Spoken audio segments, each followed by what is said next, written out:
நம்முடைய கர்த்தராகிய இயேசு கிறிஸ்து நாமத்தினால இங்க கூடியிருக்கிற சகோதர சகோதரிகளை வாழ்த்தி வரவேற்கிறேன். நம்முடைய கர்த்தராகிய இயேசு கிறிஸ்துவின் மகா பரிசுத்தமான நாமம் மகிமைப்படுவதாக. இன்னைக்கு நம்ம இச்சை அடக்கத்தை குறித்து ஆராய்ந்து பார்க்கலாம். இப்போ ஆவின் கனிகள்ல பாத்தீங்கன்னா அன்பு, சந்தோஷம், சமாதானம், நீடிய பொறுமை, தயவு, நற்குணம், விசுவாசம், சாந்தம், இச்சை அடக்கம் அப்படின்ற ஆவின் கனிகள் 9 கனிகள்ல பாக்குறோம். அதுல கடைசியா இருக்குது என்னன்னு பாத்தீங்கன்னா இச்சை அடக்கம். இச்சை பாவம் என்பதை வேதம் நமக்கு கற்றுக் கொடுக்கிறது இல்லையா? அப்போ இச்சைன்றது ஒரு பாவம். அப்போ எதெல்லாம் இச்சை? இப்போ நமக்கு கண்களின் இச்சையும் மாம்சத்தின் இச்சையும் இதெல்லாம் நமக்கு தெரிஞ்சவைதான் இல்லையா? வேற எதெல்லாம் இச்சை அப்படின்றத நம்ம இன்னைக்கு என்ன பண்ணலாம்? ஆவியானவரோட துணை கொண்டு நம்ம சோதித்து பார்க்கலாம். யாக்கோப்பு 1ஆம் அதிகாரம் 14வது வசனம் வாசிக்கலாம். அவனவன் தன் தன் சுய இச்சையினாலே இழுக்கப்பட்டு சிக்குண்டு சோதிக்கப்படுகிறான். பின்பு இச்சையானது கர்ப்பம் தரித்து பாவத்தை பிறப்பிக்கும். பாவம் பூரணமாகும் போது மரணத்தை பிறப்பிக்கும். ஆமென். ஆமென். அவனவன் தன் தன் சுய இச்சையினாலே. அப்ப அந்த சுய இச்சை எங்க இருக்குதுன்னு பாத்தீங்கன்னா அவங்க இருதயத்துல இருக்குது. அந்த இச்சையினால அவங்க இழுக்கப்பட்டு அதுக்கப்புறம் அந்த சிக்குன்று சோதிக்கப்படுது. பின்பு அந்த இச்சை என்ன பண்ணுதுன்னு பாத்தீங்கன்னா தொடர்ந்து அவங்க இருதயத்துல இருந்துகிட்டே இருக்கிறதுனால, பாவத்துல அவங்க நிலைத்து இருக்கிறதுனால, அந்த எண்ணம் அவங்களுக்குள்ளவே இருக்கிறதுனால அது பாவத்தை பிறப்பிக்கும். பாவம் என்ன பண்ணுது? பூரணமாகும் போது மரணத்தை பிறப்பிக்கும். அப்போ இச்சை எதனால வருதுன்னு பாத்தீங்கன்னா அவன் தன் தன் சுய இச்சையினாலே. அப்போ இச்சை எங்க இருந்து வருதுன்னு பாத்தீங்கன்னா அது மாம்சத்தின் இச்சையா இருக்கலாம், இல்ல கண்களின் இச்சையா இருக்கலாம். சில பேர் பாத்தீங்கன்னா மத்தவங்களோட விஷயத்தை தெரிஞ்சுக்கணும்னு நினைப்பாங்க. சில சமயம் பாத்தீங்கன்னா சில பேர் அவங்களுடைய கவலைகளை கண்ணீர்களை நம்மளோட ஷேர் பண்ணிப்பாங்க. அவங்க கேட்பாங்க, பிரதர் இவங்க என்ன பிரதர் சொல்லிட்டு போனாங்க, எதுக்காக அவங்க அழுந்தாங்க, ஏன் இது இந்த பிரச்சனை. இப்ப நான் அவங்க கிட்ட கேட்கிற கேள்வி எதனால அது என்னன்னு பாத்தீங்கன்னா அவங்க வீட்டு கவலைகளை நம்ம கிட்ட சொல்றதே அதை நம்ம கர்த்தருக்காக அவங்களுக்காக கர்த்தரிடத்துல நம்ம ஜெபம் பண்ணுவோன்றதுக்காகவும் அந்த ரகசியத்தை நம்ம காத்துப்போன்ற நம்பிக்கையில தான் அவங்க சொல்றாங்க. நீங்க ஏன் அதை தெரிஞ்சுக்கணும்னு நினைக்கிறீங்க அப்படின்னப்ப அந்த கேள்வியை கேட்டோம்னு வைங்களேன், அவங்க இன்னொருத்தவங்கிட்டையும் போய் அது என்னன்னு தெரிஞ்சுக்கணும்னு நினைப்பாங்க. இன்னும் சில பேர் பாத்தீங்கன்னா ஓப்பனாவே கேட்பாங்க, பிரதர் உங்களுக்கு எவ்வளவு பிரதர் சம்பளம், நீங்க என்ன பண்றீங்க.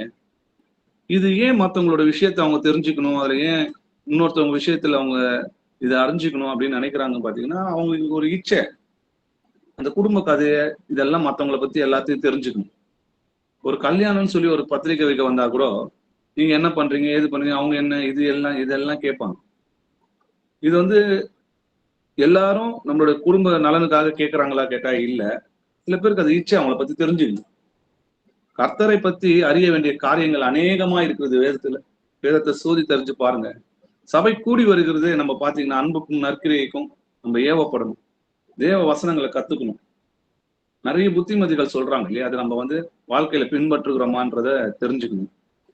சில பேர்கிட்ட கேளுங்களேன், இன்னைக்கு என்ன டாபிக் எத்துன்னு கூட தெரியாது. அவங்களுக்கு என்ன இருக்கும்னு பாத்தீங்கன்னா யாரு என்ன பண்ணா, என்ன செஞ்சாங்க, சபையில என்ன பேசுனாங்க, இதெல்லாமே அவங்க நோட் பண்றதுக்கு தான் அவங்க வருவாங்க. அவங்களுடைய இச்சை என்ன பண்ணுதுன்னு பாத்தீங்கன்னா அந்த வசனத்தை கேட்க விடாதபடிக்கு தேவ வசனத்தை காட்டிலும் மனுஷங்களை ஆராய்வான்.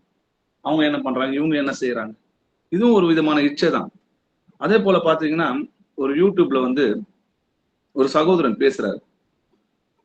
திருத்துவம் கள்ள உபதேசம் சொல்லும் போது அந்த வீடியோ ஓடுறதுக்கு முன்னாடி அது என்ன சொல்றாங்க, ஏது சொல்றாங்க எதுவுமே கேட்கல. அது கூட இது கள்ள உபதேசம் கீழே ஒரு கமெண்ட்ஸ் போடுறது. அப்படி இல்லைன்னா அந்த மனுஷனோட பேசுறவங்களுடைய சரீரத்தை பத்தி கேலி பண்ணி போடுறது, பரியாசம் பண்றது. இதெல்லாம் என்னன்னு பாத்தீங்கன்னா அவங்களுக்கு ஒரு இச்சை. இப்போ வசனத்தை கேட்டு இது சரியா தப்பா என்றதை ஆராயாம அவங்க ஒரு நம்பிக்கை இருக்கிறாங்க. அந்த நம்பிக்கையை அவங்க கேட்கவே மாட்டாங்க. அவங்களுக்கு கேட்கறதுக்கு காது இல்லாதனால தான் அவங்க கேட்க மாட்டாங்க இல்லையா. ஜீசஸ் சொல்றாரு, நீங்க ஏன் வசனத்தை கேட்க மாட்டீங்க, கேட்கறதுக்கு உங்களுக்கு மனது இல்லாதனாலதான் அப்படின்றாரு இல்லையா. அப்போ அவங்க கேட்காம என்ன சொல்ல வராங்கன்னு கூட புரிஞ்சுக்காம அவங்களை திட்டி தீர்த்தணும். இதுவும் ஒரு விதமான இச்சை. அவங்கள அது பதிலுக்கு பதில் செஞ்சா மட்டும்தான் அவங்களுக்கு என்ன இருக்கும்னா சமாதானம் இருக்கும். அது வரைக்கும் அவங்களுக்கு அந்த இச்சை அடங்காது. நல்லா கேட்டேன் பிரதர், நல்லா திட்டி வச்சேன் அப்படிமா பாத்துருக்கீங்களா. இது ஏன்னு பாத்தீங்கன்னா அந்த பழி வாங்கணும், பதிலுக்கு பதில் செஞ்சிடணும் அப்படின்னு அந்த இச்சை என்ன பண்ணுது, ஏவுது. அது நிறைவேறின பிறகுதான் அவங்க சமாதானம் அடைகிறாங்க. இது எல்லாமே ஒரு விதமான இச்சை தான். அப்போ இந்த இச்சை என்ன பண்ணும் பாத்தீங்கன்னா, கர்ப்பம் தரித்து பாவத்தை பிறப்பிக்கும். பாவம் பூரணமாகும் போது மரணத்தை பிறப்பிக்கும். இப்ப இதெல்லாம் எதெல்லாம் இச்சை அப்படின்றத நம்ம இன்னும் சில வசனங்களால ஆராய்ந்து பார்க்கலாம். முதல்ல கண்களின் இச்சையை பத்தி பார்க்கலாம். ஆதியாகமம் 3ஆம் அதிகாரம் 6வது வசனம் வாசிக்கலாம். அப்பொழுது ஸ்திரீயானவள் அந்த விருட்சம் புசிப்புக்கு நல்லதும் பார்வைக்கு இன்பமும் புத்தியை தெளிவிக்கிறதற்கு இச்சிக்கப்படத்தக்க விருட்சமுமாய் இருக்கிறது என்று கண்டு அதன் கனியை பறித்து புசித்து தன் புருஷனுக்கும் கொடுத்தாள், அவனும் புசித்தான். ஆமென். ஆமென். ஏவாள் அந்த பழத்தை ஏன் சாப்பிட்டாங்கன்னு பாருங்க. அந்த விருட்சம் புசிப்பதற்கு நல்லதும் பார்வைக்கு இன்பமும். முதல்ல அதை பாக்குறாங்க. அதை பார்க்கும் போது அவங்களுக்கு அது என்ன பண்றாங்கன்னா, கண்களின் இச்சை அந்த பழத்து மேல உண்டாகுது. அது நல்லதுன்னு அதை உணர்றாங்க.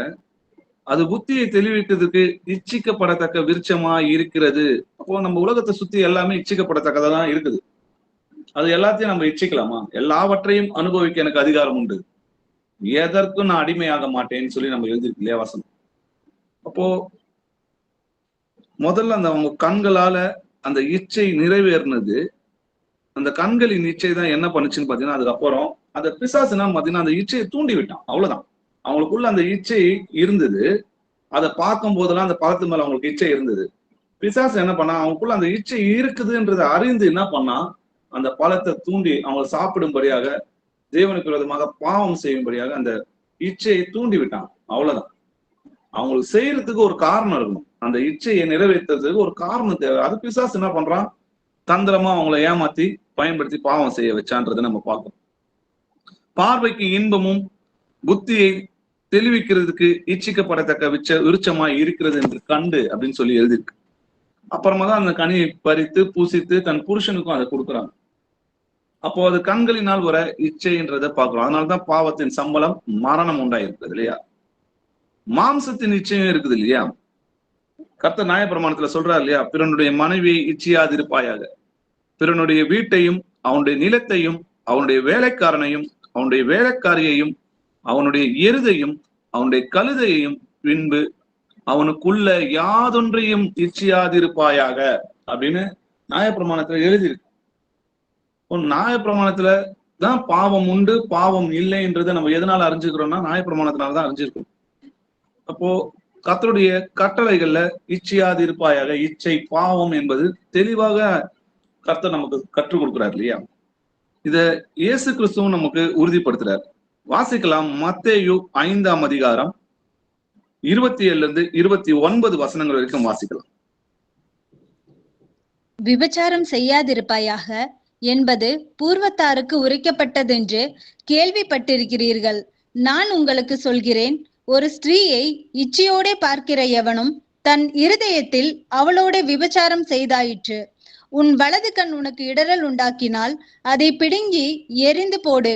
உன் சரீரம் முழுவதும் நரகத்தில் தள்ளப்படுவதை பார்க்கிலும் உன் அவயங்களில் ஒன்று கெட்டு போவது உனக்கு நலமாயிருக்கும். ஆமென். ஆமென். விபச்சாரம் செய்யாதிருப்பாயாக என்பது பூர்வத்தில் உரைக்கப்பட்டது. இப்ப நியாயப்பிரமாணத்துல அது எழுதி இருக்குதுன்றது அவங்க எல்லாருக்குமே தெரியும் இல்லையா, யூதர்களுக்கு.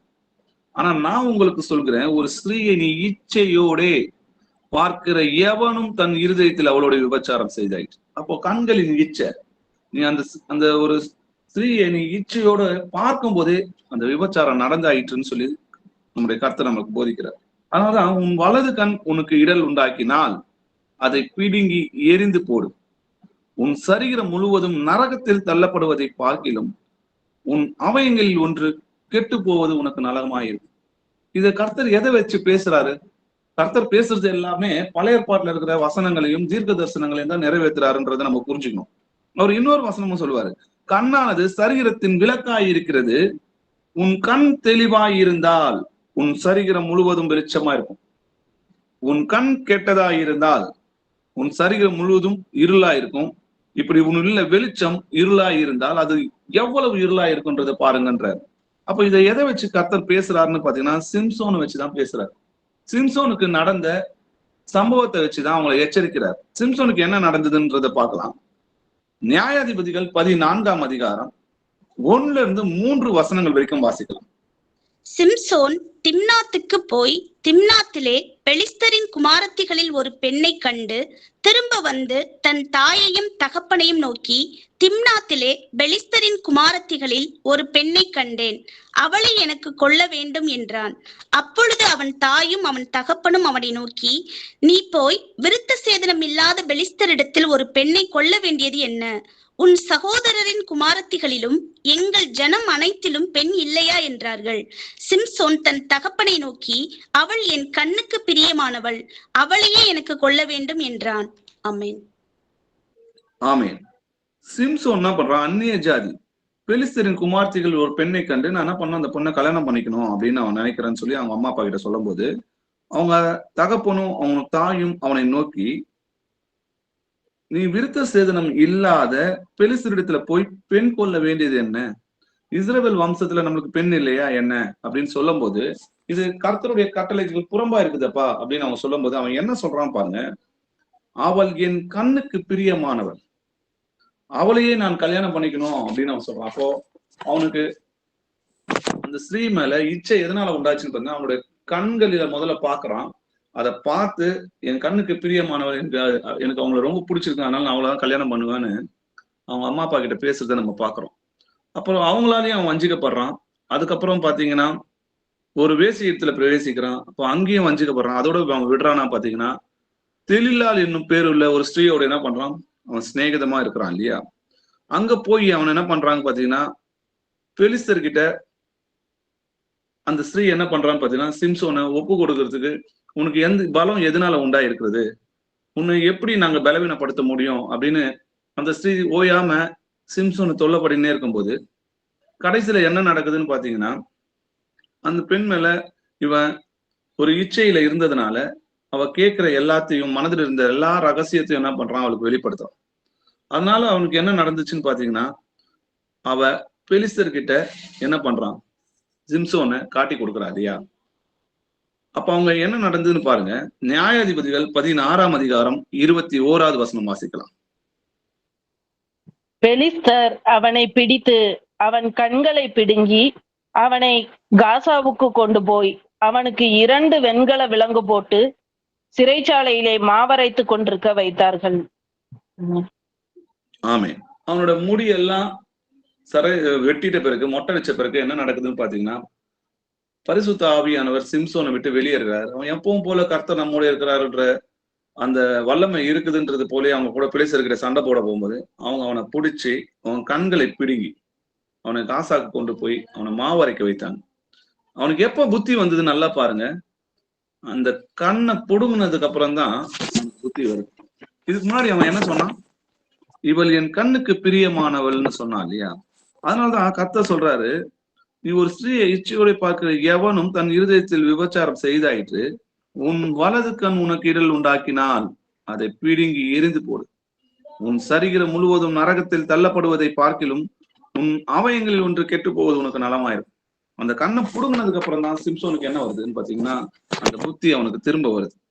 இதேதான் தாவீதும் பண்ணாரு. வாசிக்கலாம். 2 சாமுவேல் 11ஆம் அதிகாரம் 2-4 வசனங்கள் வரைக்கும் வாசிக்கலாம்.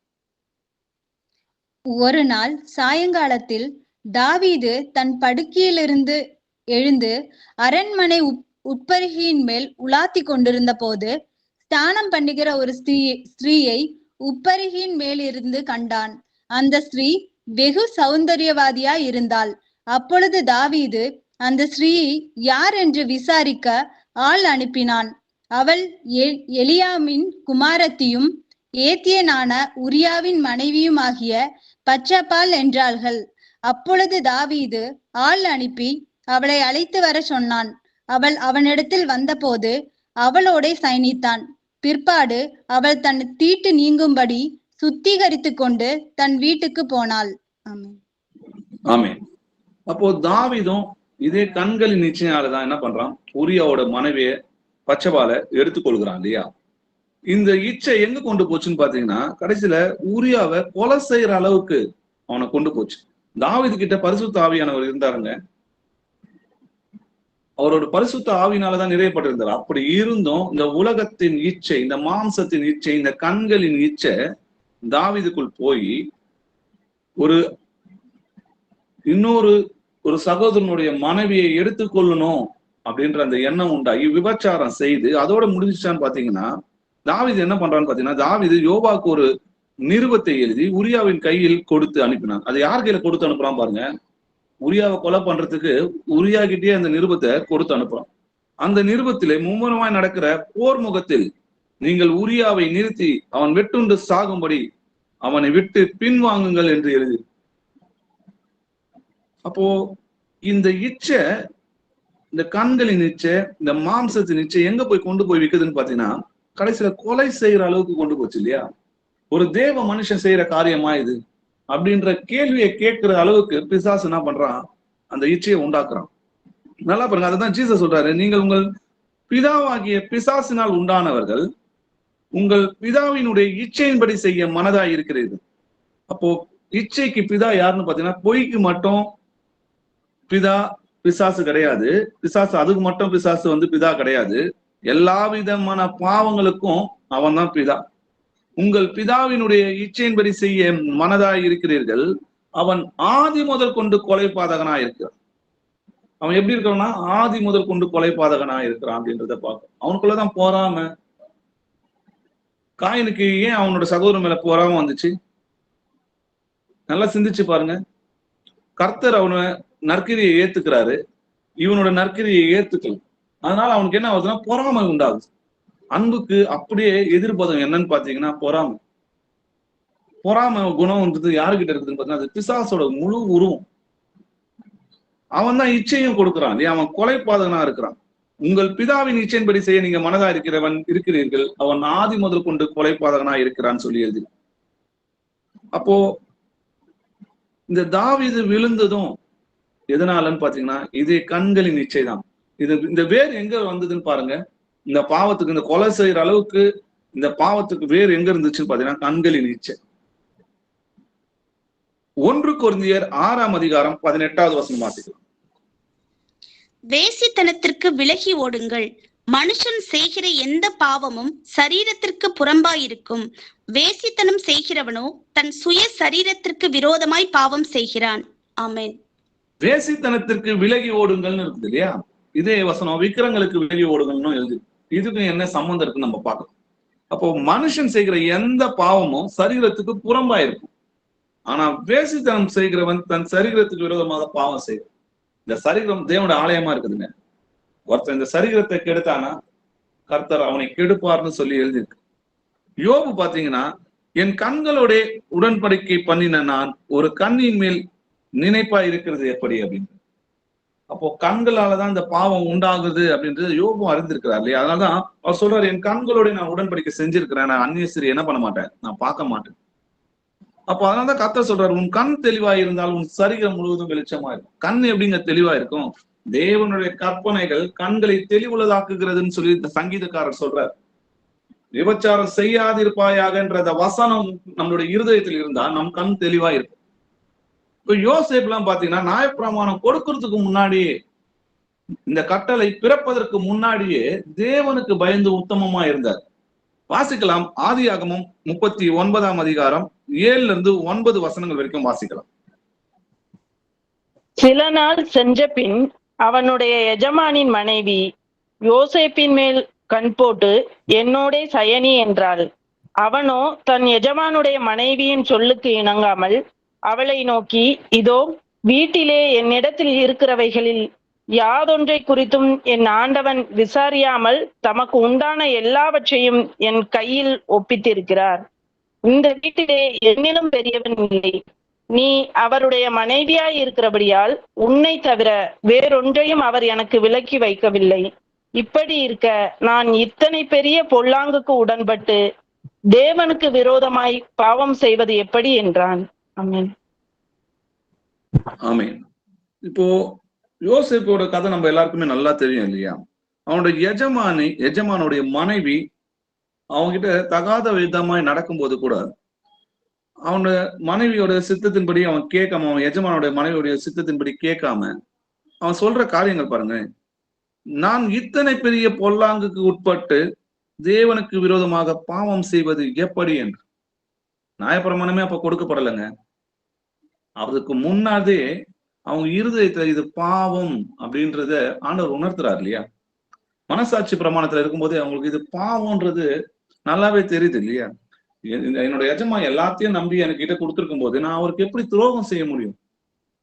அப்போ தேவன் என்னை இந்த இடத்துலயும் உயர்த்தி வச்சிருக்கிறாரே, நான் தேவனுக்கு விரோதமாக பாவம் செய்வது எப்படின்னு கேட்கிறாரு. அவங்க மனைவி அந்த ஸ்திரீ அப்பவும் யோசேப்பை விடாம அவனோட வஸ்திரத்தை இழுக்கும் போது கூட அவன் வஸ்திரத்தை அவன் கையில தூக்கி போட்டு நிர்வாணமா ஓடிப்போம். அப்போ எவ்வளவு தெய்வ பயம் இருக்குதுன்றத பாருங்க, எவ்வளவு உண்மை உள்ளவர்களா இருந்திருக்கிறாங்கன்றத பாருங்க. அப்போ யோசேப்பை போல நம்ம இதெல்லாம் ஆண்டவர் நமக்கு எதுக்காக வச்சிருக்கிறாருன்னு பாத்தீங்கன்னா, இந்த மாதிரி பரிசுத்த வாழ்க்கையை நம்ம எல்லாம் வாழணும்ன்றதுக்காகவும், இந்த மாதிரி முன்னதாக விசுவாசத்திலும் பரிசுத்திலும் நற்சாட்சி பெற்றவர்கள் இருந்தாங்கன்றத நமக்கெல்லாம் இதெல்லாம் திஷ்டாந்தமா வைத்திருக்கிறார். இதனால யோசேப்புக்கு என்ன ஆசீர்வாதம் தெரியுமா? நம்மளாம் நினைச்சிருக்கிறோம் யோசேப்பை எகிப்துல ராஜாவுக்கு அடுத்த கட்ட 2ஆம் கட்ட ராஜாவாக அங்க நியமிக்கிறாரு. எல்லா அதிகாரிகளுக்கும் மேலாக கர்த்தர் அவனை உயர்த்தினாரு. எகிப்து ஜனங்கள் எல்லாம் என்ன பண்றாங்க? மண்டிட்டு அவனை வணங்குனாங்க அப்படின்றத பாக்குறோம். அது உண்மைதான். அந்த ஆசீர்வாதத்தை மட்டும் கொடுக்கலங்க, சிரேஷ்டபுத்திர பாகத்தையும் யோசேப்புக்கு தான் கொடுக்குறாரு. சிரேஷ்டபுத்திர பாகம்ன்றது பாத்தீங்கன்னா முதல் பையனுக்கு கொடுக்கணும் இல்லையா? ஆனா இங்க சிரேஷ்டபுத்திர பாகம் யாருக்கு வந்ததுன்னு பாருங்க. 1 நாளாகமும் 5ஆம் அதிகாரம் 1-2 வசனங்கள் வாசிக்கலாம். ரூபன் இஸ்ரவேலுக்கு முதல் பிறந்த சேஷ்ட புத்திரன்.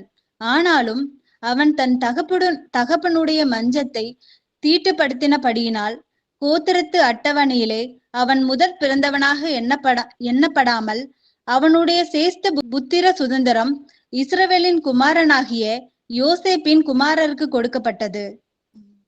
ஆமீன். அப்போ சிரேஷ்ட புத்திர பாகம் ரூபனுக்கு தான் கொடுக்கணும், அவன் தான் முதல் பையன். ஆனா யாருக்கு இங்க கொடுக்கப்படுதுன்னு பாருங்க, யோசேப்புக்கு கொடுக்கப்படுது.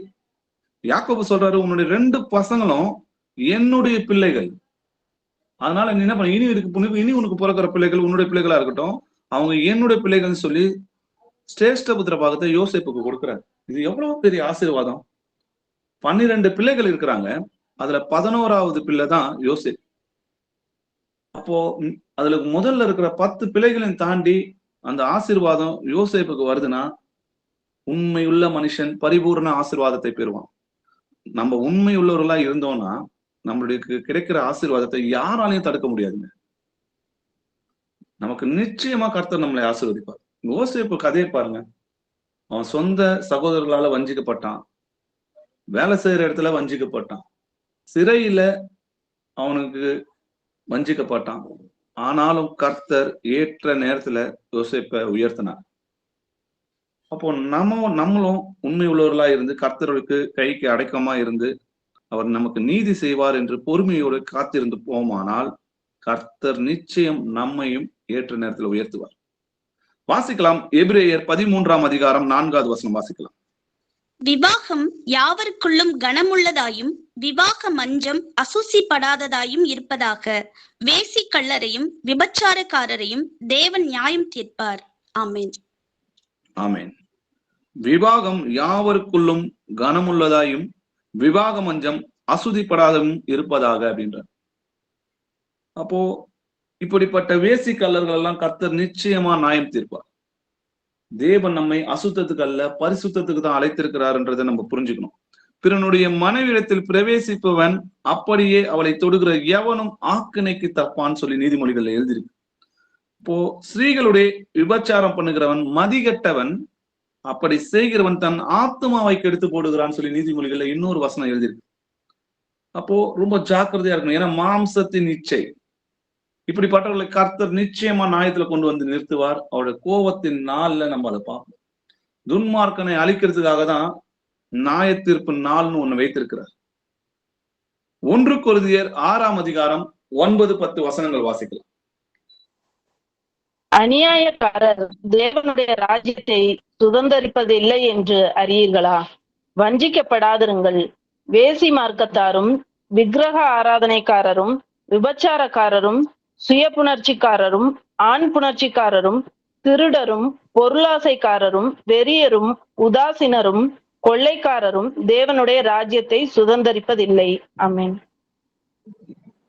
அநியாயக்காரர் தேவனுடைய ராஜ்யத்தை சுதந்திரிப்பதில்லை என்று நம்ம எல்லாருக்கும் நல்லா தெரியும் இல்லையா? வஞ்சிக்கப்படாதிருங்கன்னு எழுதிருக்கு. எதனால? இன்னைக்கு எல்லாம் சொல்றாங்க, இல்லைங்க நம்ம மனுஷனா இருக்கிறோம், மாம்சத்துல இருக்கிறோம், அதனால அதெல்லாம் செய்ய முடியாதுங்க, பரிசுத்தமால பைபிள்ல எழுதி இருக்கிறபடிலாம் வாழ முடியாதுங்க அப்படின்றாங்க. கர்த்தர் நம்மை போல எல்லா பாடுகளையும் சகித்தார். நமக்கு உண்டான எல்லா சோதனைகளும் அவருக்கும் உண்டாயிடுச்சு. எல்லாம் நினைக்கிறாங்க என்னன்னா, பிசாசு கொஞ்ச நாள் மட்டும் அவரை சோதிச்சானு. இல்ல, தொடர்ந்து அவரை சோதித்து கொண்டுதான் இருக்கும். நம்ம எப்படி மாம்சமும் ரத்தமுமா இருந்தோமோ, எப்படிலாம் நம்மளுக்கு எந்தெந்த விதத்துல எல்லாம் நம்மளுக்கு சோதனை உண்டாகுதோ, அது எல்லாத்தையும் என்ன பண்ணாருன்னு பாத்தீங்கன்னா, அவர் மனிதனா இருந்து, மனுஷகுமாரனா இருந்து, தாவீதோட குமாரனா இருந்து அதை ஜெயித்து காட்டினார். அதனாலதான் நான் உலகத்தை ஜெயித்தேன்னு சொல்றார். திடன் கொள்ளுங்கள், நான் உலகத்தை ஜெயித்தேன். அப்போ நாளைக்கு நியாயத்தீர்ப்புல நீங்க மனுஷனா இருந்தா உங்களுக்கு தெரியும், எங்களுடைய பாடுகள் என்னன்னு தெரியும், எங்க கவலைகள் என்னன்னு உங்களுக்கு தெரியும். யாரும் ஒன்னும் என்ன பண்ண முடியாது, நியாயத்தீர்ப்புல அவர்கிட்ட பதில் பேச முடியாது. வேசி மார்க்கத்தாரும் உபச்சாரக்காரரையும் விக்கிராராதனைக்காரரும் சுய புணர்ச்சிக்காரரும் ஆண் புணர்ச்சிக்காரரும் திருடரும் பொருளாசைக்காரரும் வெறியரும் உதாசீனரும். எவ்வளவு சத்தியத்தை சொல்றோம் இல்லையா? ஆனா கேட்க மாட்டாங்க இல்லையா? காது உள்ளவன் இவனோ கேட்க கடவன் சொல்லி எழுதி, ஆனா சில பேர் அதை கேட்கறதும் இல்லை. அப்புறம் இப்படிப்பட்டவர்கள் தேவனுடைய ராஜ்யத்துல சுதந்திரிப்பது இல்லைன்னா கர்த்தர் இவர்கள் எல்லாம் நிச்சயமா நியாயம் தீர்ப்பார்னு அர்த்தம். அன்றியும் பாலியத்துக்குரிய இச்சைகளுக்கு நீ விலகி ஓடி சுத்த இருதயத்தோடு கர்த்தரை தொழுது கொள்கிறவர்களுடனே.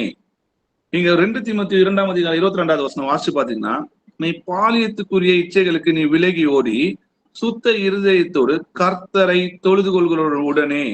யார் கூடங்க நம்ம இருக்கணும்? கர்த்தரை தொழுது கொள்கிறவர்களுடனே நீதியையும் விசுவாசத்தையும் அன்பையும் சமாதானத்தையும் அடையும்படி நாடு. அப்போ கர்த்தரை தேடுகிறவர்கிட்டையும் கர்த்தரை தொழுது கொள்கிறவர்கிட்டையும் அவங்க கூட தாங்க நம்ம என்ன இருக்கணும்? கலந்து கொள்ளணும். அதனால்தான் நீ அந்நிய ஜாதியோட கலக்காதன்னு சொல்லி கர்த்தர் நமக்கு எச்சரிக்கிறார். ஆகாத சம்போஷணைகள் நல்வொழுக்கங்களை கெடுக்கும். தெய்வ பயம் உள்ள சகோதர சகோதரி கிட்ட நம்ம பழகணும்னா நமக்குள்ளயும் அந்த தீ என்ன பண்ணும்? தெய்வ பயம் நம்ம இருதயங்களை பற்றி எரியும். வாசிக்கலாம் 1 தெசலோனிக்கேயர் 4ஆம் அதிகாரம் 3-7 வசனங்கள் வரைக்கும் வாசிக்கலாம். நீங்கள் பரிசுத்தம் உள்ளவர்கள் ஆக வேண்டும் என்பதே தேவனுடைய சித்தமாய் இருக்கிறது. அந்தபடி நீங்கள் வேசி மார்க்கத்துக்கு விலகி இருந்து தேவனை அறியாத அஞ்ஞானிகளைப் போல மோக இச்சைக்கு உட்படாமல் உங்களில் அவனவன் தன் தன் சரீர பாண்டத்தை பரிசுத்தமாயும் கனமாயும் ஆண்டு கொள்ளும்படி அறிந்து, இந்த விஷயத்தில் ஒருவனும் மீறாமலும் தன் சகோதரனை வஞ்சியாமலும் இருக்க வேண்டும். முன்னமே நாங்கள் உங்களுக்கு சொல்லி சாட்சியாக எச்சரித்தபடியே இப்படிப்பட்ட விஷயங்கள் எல்லாவற்றையும் குறித்து கர்த்தர் நீதியை சரி கட்டுகிறவராய் இருக்கிறார். தேவன் நம்மை அசுத்தத்திற்கல்ல பரிசுத்தத்திற்கே அழைத்திருக்கிறார். ஆமென். ஆமென். நீங்கள் பரிசுத்தமாக வேண்டும் என்பதே தேவனுடைய சித்தமாயிருக்கிறது. அப்போ தேவனுடைய சித்தம் என்னங்க? நம்ம பரிசுத்தமா வாழணும், பரிசுத்த பிள்ளையா அவரோட இருக்கணும்னு தான் அவருடைய ஆசையா இருக்குது இல்லையா? அதுதான் அவருடைய சித்தமா இருக்கு. அந்தபடி நீங்கள் வேசி மார்க்கத்துக்கு என்ன பண்ணணும்? விலகி இருந்து மோக இச்சைக்கு என்ன பண்ணக்கூடாது? உடன்படாமல் நம்மளுடைய சரீரத்தை நம்ம பாதுகாக்கணும். ஏன்னா நம்மளுடைய சரீரம் தேவனுடைய ஆலயமா இருக்கு.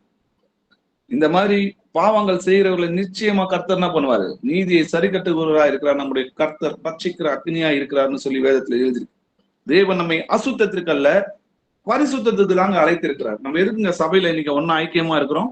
கர்த்தர் எதற்காக நம்மளை அழைத்தார்? ரட்சிக்கப்பட்டவர்களை அனுதினமும் கர்த்தர் சபைகளை சேர்த்தார்னா எதற்காக அழைத்தார்? பரிசுத்தத்துக்கு தான் நம்மளை அழைத்திருக்கிறார் இல்லையா? ஆனா முன்னே நம்ம எப்படி இருந்தோம்?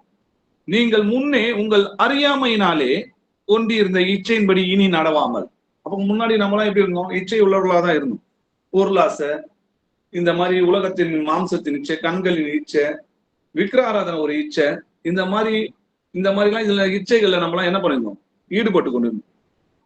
ஆனா இப்போ கீழ்ப்படுகிற பிள்ளைகளாயிருந்து நம்மை அழைத்த கர்த்தர் பரிசுத்தராய் இருக்கிறது போல நீங்களும் உங்கள் எல்லா நடவடிக்கைகளிலும் பரிசுத்தராய் இருங்கள். நான் பரிசுத்தர் ஆகையால் நீங்களும் பரிசுத்தராய் இருங்கள் என்று எழுதியிருக்கிறதே. அப்போ பரிசுத்தரை நம்ம நெருங்கணும். இப்போ நம்ம ஆரம்பத்துல பாத்தீங்கன்னா கர்த்தரை பத்தி சுவிசேஷம் சொல்றாங்க. நம்ம அநியாயக்காரரா இருந்தோம், அக்கிரமக்காரனா இருந்தோம். ஏற்கனவே வாசிச்சோம் இல்லையா? 1 கொரிந்தியர் 6ஆம் அதிகாரம் 9-10 பாத்தீங்கன்னா அநியாயக்காரர்கள் தேவனுடைய ராஜ்யத்துல சுதந்திரிக்க முடியாதுன்னு எழுதியிருக்கு. நம்ம முன்ன அப்படிதான் இருந்தோம். தேவனை அறியாம நம்ம இருதயம் என்னென்னலாம் இச்சிக்கிறதோ அதெல்லாம் நிறைவேற்றி கொண்டு இன்னும் நிறைவேறாத இச்சைக்கு ஆசைப்பட்டுட்டு நம்ம என்ன பண்ணிட்டு இருந்தோம், சுற்றி திரிந்து இருந்தோம். ஆனா தேவ வசனம், கிறிஸ்துவோடைய அறிவு கட்ட முடியாத அந்த அன்பு நம்முடைய இருதயங்களில் ஊற்றப்பட்டது. அப்போ என்னுடைய இச்சைக்கு நான் நிறைவேற்றின என்னுடைய பாவங்களுக்காக தான் என்னுடைய கிறிஸ்து சிலுவையில் அறையப்பட்டாரா? என்னுடைய இந்த பாவ இச்சைகளுக்காக தான் அவர் நொறுக்கப்பட்டாரா? அப்படின்றது நம்ம அந்த அன்பு நம்ம இருதயங்களில ஊற்றப்பட்டது. அப்போ பரிசுத்தமாக்கப்பட்டோம், நீதிமானாக்கப்பட்டோம் எப்போன்னு பாத்தீங்கன்னா இயேசு கிறிஸ்து நாமத்தினால, தேவனுடைய ஆவினாலும் இயேசு கிறிஸ்துவோட நாமத்தினாலும் கழுவப்பட்டீங்க, பரிசுத்தமாக்கப்பட்டீங்க, நீதிமானாக்கப்பட்டீங்கன்னு சொல்லி எழுதிருக்கு. நம்மை பரிசுத்தம் செய்வதற்காக கர்த்தர் நம்முடைய ஜீவனை கொடுத்தார். பல ஏற்பாட்டுல நீங்க பாத்தீங்கன்னா கர்த்தர் உங்கள் பரிகாரின்னு எழுதியிருக்கும் இல்லையா? யாருங்க நம்மளுக்காக பரிகாரம் செஞ்சது? சிலுவையில நம்முடைய கர்த்தராகிய இயேசு கிறிஸ்து மனுஷனா வெளிப்பட்டு நமக்காக சிலுவையில பரிகாரம் செஞ்சார். அதனால்தான் கர்த்தர் நம்முடைய பரிகாரின்னு சொல்லி எழுதிருக்கு. நம்ம எதுவுமே செய்யலைங்க, நமக்காக அவர் சிலுவையில் அறையப்பட்டார். அப்படிப்பட்ட தேவனை ஆராதிக்காம ஒரு விக்கிரத்தை போய் இது தெய்வம், இல்ல ஒரு போட்டோவை ஜீசஸ்கே வரைஞ்சு வச்சு இது என்னுடைய தெய்வம், என்னுடைய இயேசு கிறிஸ்து. நீங்க நிறைய பேர் பாத்தீங்கன்னா வாட்ஸ்அப்ல இயேசுன்ற ஒரு படம் இருந்தாதான் அவங்களுக்கு என்ன இருக்கும்னு பாத்தீங்கன்னா நிம்மதி இருக்கும். அத வாசனை மட்டும் நீங்க அனுப்புங்க, வெறும் அந்த வசனம் மட்டும் போதுங்க அப்படின்னு நம்ம சொன்னா, இந்த போட்டோவோ இந்த சிலுவையோ இதெல்லாம் அனுப்பாதீங்க. நம்ம குரூப்ல அனுப்புனா கூட நம்ம டெலிட் பண்றோம் இல்லையா? இது மாதிரி எனக்கு பர்சனலாவும் அனுப்புவாங்க. அப்ப நான் அனுப்பும்போது சொல்லுவேன், இதை எனக்கு அனுப்பாதீங்க, இது இயேசு கிடையாது. ஒரு மனுஷனுடைய போட்டோ வச்சு இந்த இயேசு போல நீங்க எனக்கு அனுப்புறது இது விக்கிர ஆராதனை அப்படின்னு சொன்னா சிரிப்பாங்க. இது போய் விக்கிர ஆராதனை, இது விக்கிர ஆராதனை மட்டும் கிடையாது, இது இச்சை. சிலை வழிபாடும் ஒரு போட்டோ வைக்கிறதோ அவரை உருவத்தை வச்சு வணங்குறதோ இது ஒரு இச்சை. அதற்கான வசனங்களை பார்க்கலாம். சிலை வழிபாடு விக்கிர ஆராதனை மட்டும் கிடையாது, அது ஒரு இச்சை சொல்லி வேதம் நமக்கு கற்றுக் கொடுக்கிறது. வாசிக்கலாம். எசேக்கியேல் 11ஆம் அதிகாரம் 21வது வசனம் வாசிக்கலாம். ஆனாலும் சீ என்று இகழப்படத்தக்கதும் அருவருக்கப்படத்தக்கதுமான தங்கள் இருதயத்தின் இச்சையிலே எவர்கள் நடக்கிறார்களோ அவர்களுடைய வழியின் பலனை அவர்கள் தலைகளின் மேல் சுமர பண்ணுவேன் என்று கர்த்தராகிய ஆண்டவர் சொல்லுகிறார். ஆமென். ஆமென். இது எசேக்கியேல் எழுதுறாரு இல்லையா? என்ன எழுதுறாருன்னு பாத்தீங்கன்னா, சீ என்று இகழப்படத்தக்கதும் அருவருக்கப்படத்தக்கதுமான தங்கள் இருதயத்தின் இச்சையிலே எவர்கள் நடக்கிறார்களோ. அப்போ சீ என்று இகழப்படத்தக்கது என்னது, அருவருக்கப்படத்தக்கது என்னது? அது அவங்க இருதயத்துல இச்சிக்கிறாங்க. தேவன் ஆவியா இருக்கிறார், அவரை உண்மையோடும் ஆவியோடும் தொழுது கொள்ள வேண்டும் சொல்லி வேதத்துல எழுதிருக்கு. இல்ல நான் ஒரு பொருளை வச்சுதான் வணங்குவேன் அப்படின்னு சொல்லி அவி விசுவாசம் கொண்ட ஈச்சை அவங்க இருதயத்துல இருக்குது. விக்கிர ஆராதனை ஈச்சைன்னு சொல்லி எழுதிருக்கு. இதே எசேக்கியேல் இன்னொரு வசனத்துல இது என்ன சொல்றாருன்னு பாருங்க. எசேக்கியேல் 7ஆம் அதிகாரம் 20வது வசனம் வாசிக்கலாம். அவருடைய சிங்காசனத்தின் மகிமையை அகந்தைக்கென்று வைத்து அதிலே அருவருக்கப்படத்தக்கதும் சீ என்று இகழப்படத்தக்கதுமான காரியங்களின் விக்கிரகங்களை உண்டு பண்ணினார்கள். ஆகையால் நான் அவைகளை அவர்களுக்கு வேண்டா வெறுப்பாக்கி. ஆமென். ஆமென். இந்த வசனம் பாருங்க. அருவருக்கப்படத்தக்கதும் சீ என்று இகழப்படத்தக்கதுமான காரியங்களின் விக்கிரங்களை உண்டு பண்ணினார்கள். இதுக்கு முன்னாடி நம்ம ஒரு வசனம் படிச்சோம். சீ என்று இகழப்படத்தக்கதும் அருவருக்கப்படத்தக்கதுமான அப்படின்னா என்னன்னு பாத்தீங்கன்னா விக்கிரத்தை தான் அப்படி சொல்ற. அந்த விக்கிரத்தை தங்கள் இருதயத்தின் இச்சையிலே எவர்கள் நடக்கிறார்களோ. அப்போ அந்த விக்கிராராதனை செய்யறதுக்கு யார் யாரெல்லாம் தங்கள் இருதயத்துல இச்சையை வச்சிருக்காங்க, அந்த இச்சையை தான் என்ன பண்ணுதுன்னு பாத்தீங்கன்னா அவங்க ஒரு விக்கிரமா வச்சு அதை வணங்க வைக்குது. தேவன் ஆவியா இருக்கிறார். நாங்கள் கிறிஸ்துவை மாம்சத்தில் கண்டிருந்தாலும் இனி ஒரு பொழுதும் நாங்கள் அவரை மாம்சத்தில் அறியோம் சொல்லி எழுதி. அப்படி இருந்தும் ஏதாவது ஒரு சின்ன போட்டோவாவது இருக்கணும் இயேசுன்றதுக்கு.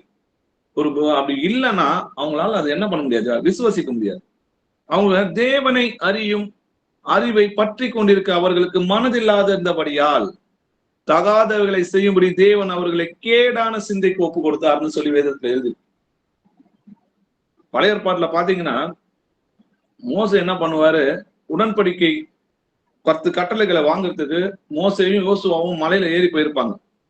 அவங்க வர்றதுக்கு தாமதமானவனையும் ஆரோன் கிட்ட சொல்லி ஒரு கண்ணுக்குட்டியை உண்டாக்கி என்ன பண்ணுவாங்கன்னு பாத்தீங்கன்னா அதுக்கு வணங்கி நடனம் ஆடி ஆர்ப்பரிப்பாங்க. அப்போ அப்படிப்பட்டவங்களை கர்த்தர் என்ன பண்ணாருன்னு பாத்தீங்கன்னா கேடான சிந்தைக்கு ஒப்பு கொடுத்தாரு, அவங்களை அசுத்தத்துக்கு ஒப்பு கொடுத்தாருன்னு சொல்லி வேதத்துல எழுதிருக்கு. வாசிக்கலாம். ரோமர் 1ஆம் அதிகாரம் 21-25 வசனங்கள் வரைக்கும் வாசிக்கலாம். அவர்கள் தேவனை அறிந்தும் அவரை தேவன் என்று மகிமைப்படுத்தாமலும் ஸ்தோத்தரியாமலும் இருந்து தங்கள் சிந்தனைகளினாலே வீணரானார்கள். உணர்வில்லாத அவர்களுடைய இருதயம் இருளடைந்தது. அவர்கள் தங்களை ஞானிகள் என்று சொல்லியும் பைத்தியக்காரராகி அழிவில்லாத தேவனுடைய மகிமையை அழிவுள்ள மனுஷர்கள், பறவைகள், மிருகங்கள், ஊரும் பிராணிகள் ஆகிய இவைகளுடைய ரூபங்களுக்கு ஒப்பாக மாற்றினார்கள். இது நிமித்தம் அவர்கள் தங்கள் இருதயத்தில் உள்ள இச்சைகளினாலே ஒருவரோடொருவர் தங்கள் சரீரங்களை அவமானப்படுத்தத்தக்கதாக தேவன் அவர்களை அசுத்தத்திற்கு ஒப்பு கொடுத்தார். தேவனுடைய சத்தியத்தை அவர்கள் பொய்யாக மாற்றி சிருஷ்டிகரை தொழுது சேவியாமல் சிருஷ்டியை தொழுது சேவித்தார்கள். அவரே என்றென்றைக்கும் ஸ்தோத்தரிக்கப்பட்டவர். ஆமென். ஆமென். அவர்கள் தேவனை அறிந்திருந்தும் அவரை தேவன் என்று மகிமைப்படுத்தாமல், இதெல்லாம் கர்த்தராகிய இயேசு கிறிஸ்துவ தேவன் பைபிள் எழுதியிருக்குதுங்க. ஆனாலும் இன்னைக்கு அவரை என்ன பண்ண மாட்டாங்க, தன்னை தேவன் அவரை மகிமைப்படுத்த மாட்டாங்க. இது பழைய ஏற்பாட்டிலையும் நடந்தது, இது புதிய ஏற்பாட்டிலையும் நடக்குது. அன்னைக்கு இஸ்ரவேலர்கள் அதை செஞ்சாங்க, இன்னைக்கு புறஜாதி ஆகிய நிறைய பேர் அதை செய்யறாங்க. அவரை ஸ்தோத்திரியாமல் இருந்து தங்கள் சிந்தையிலே வீணரானாங்க.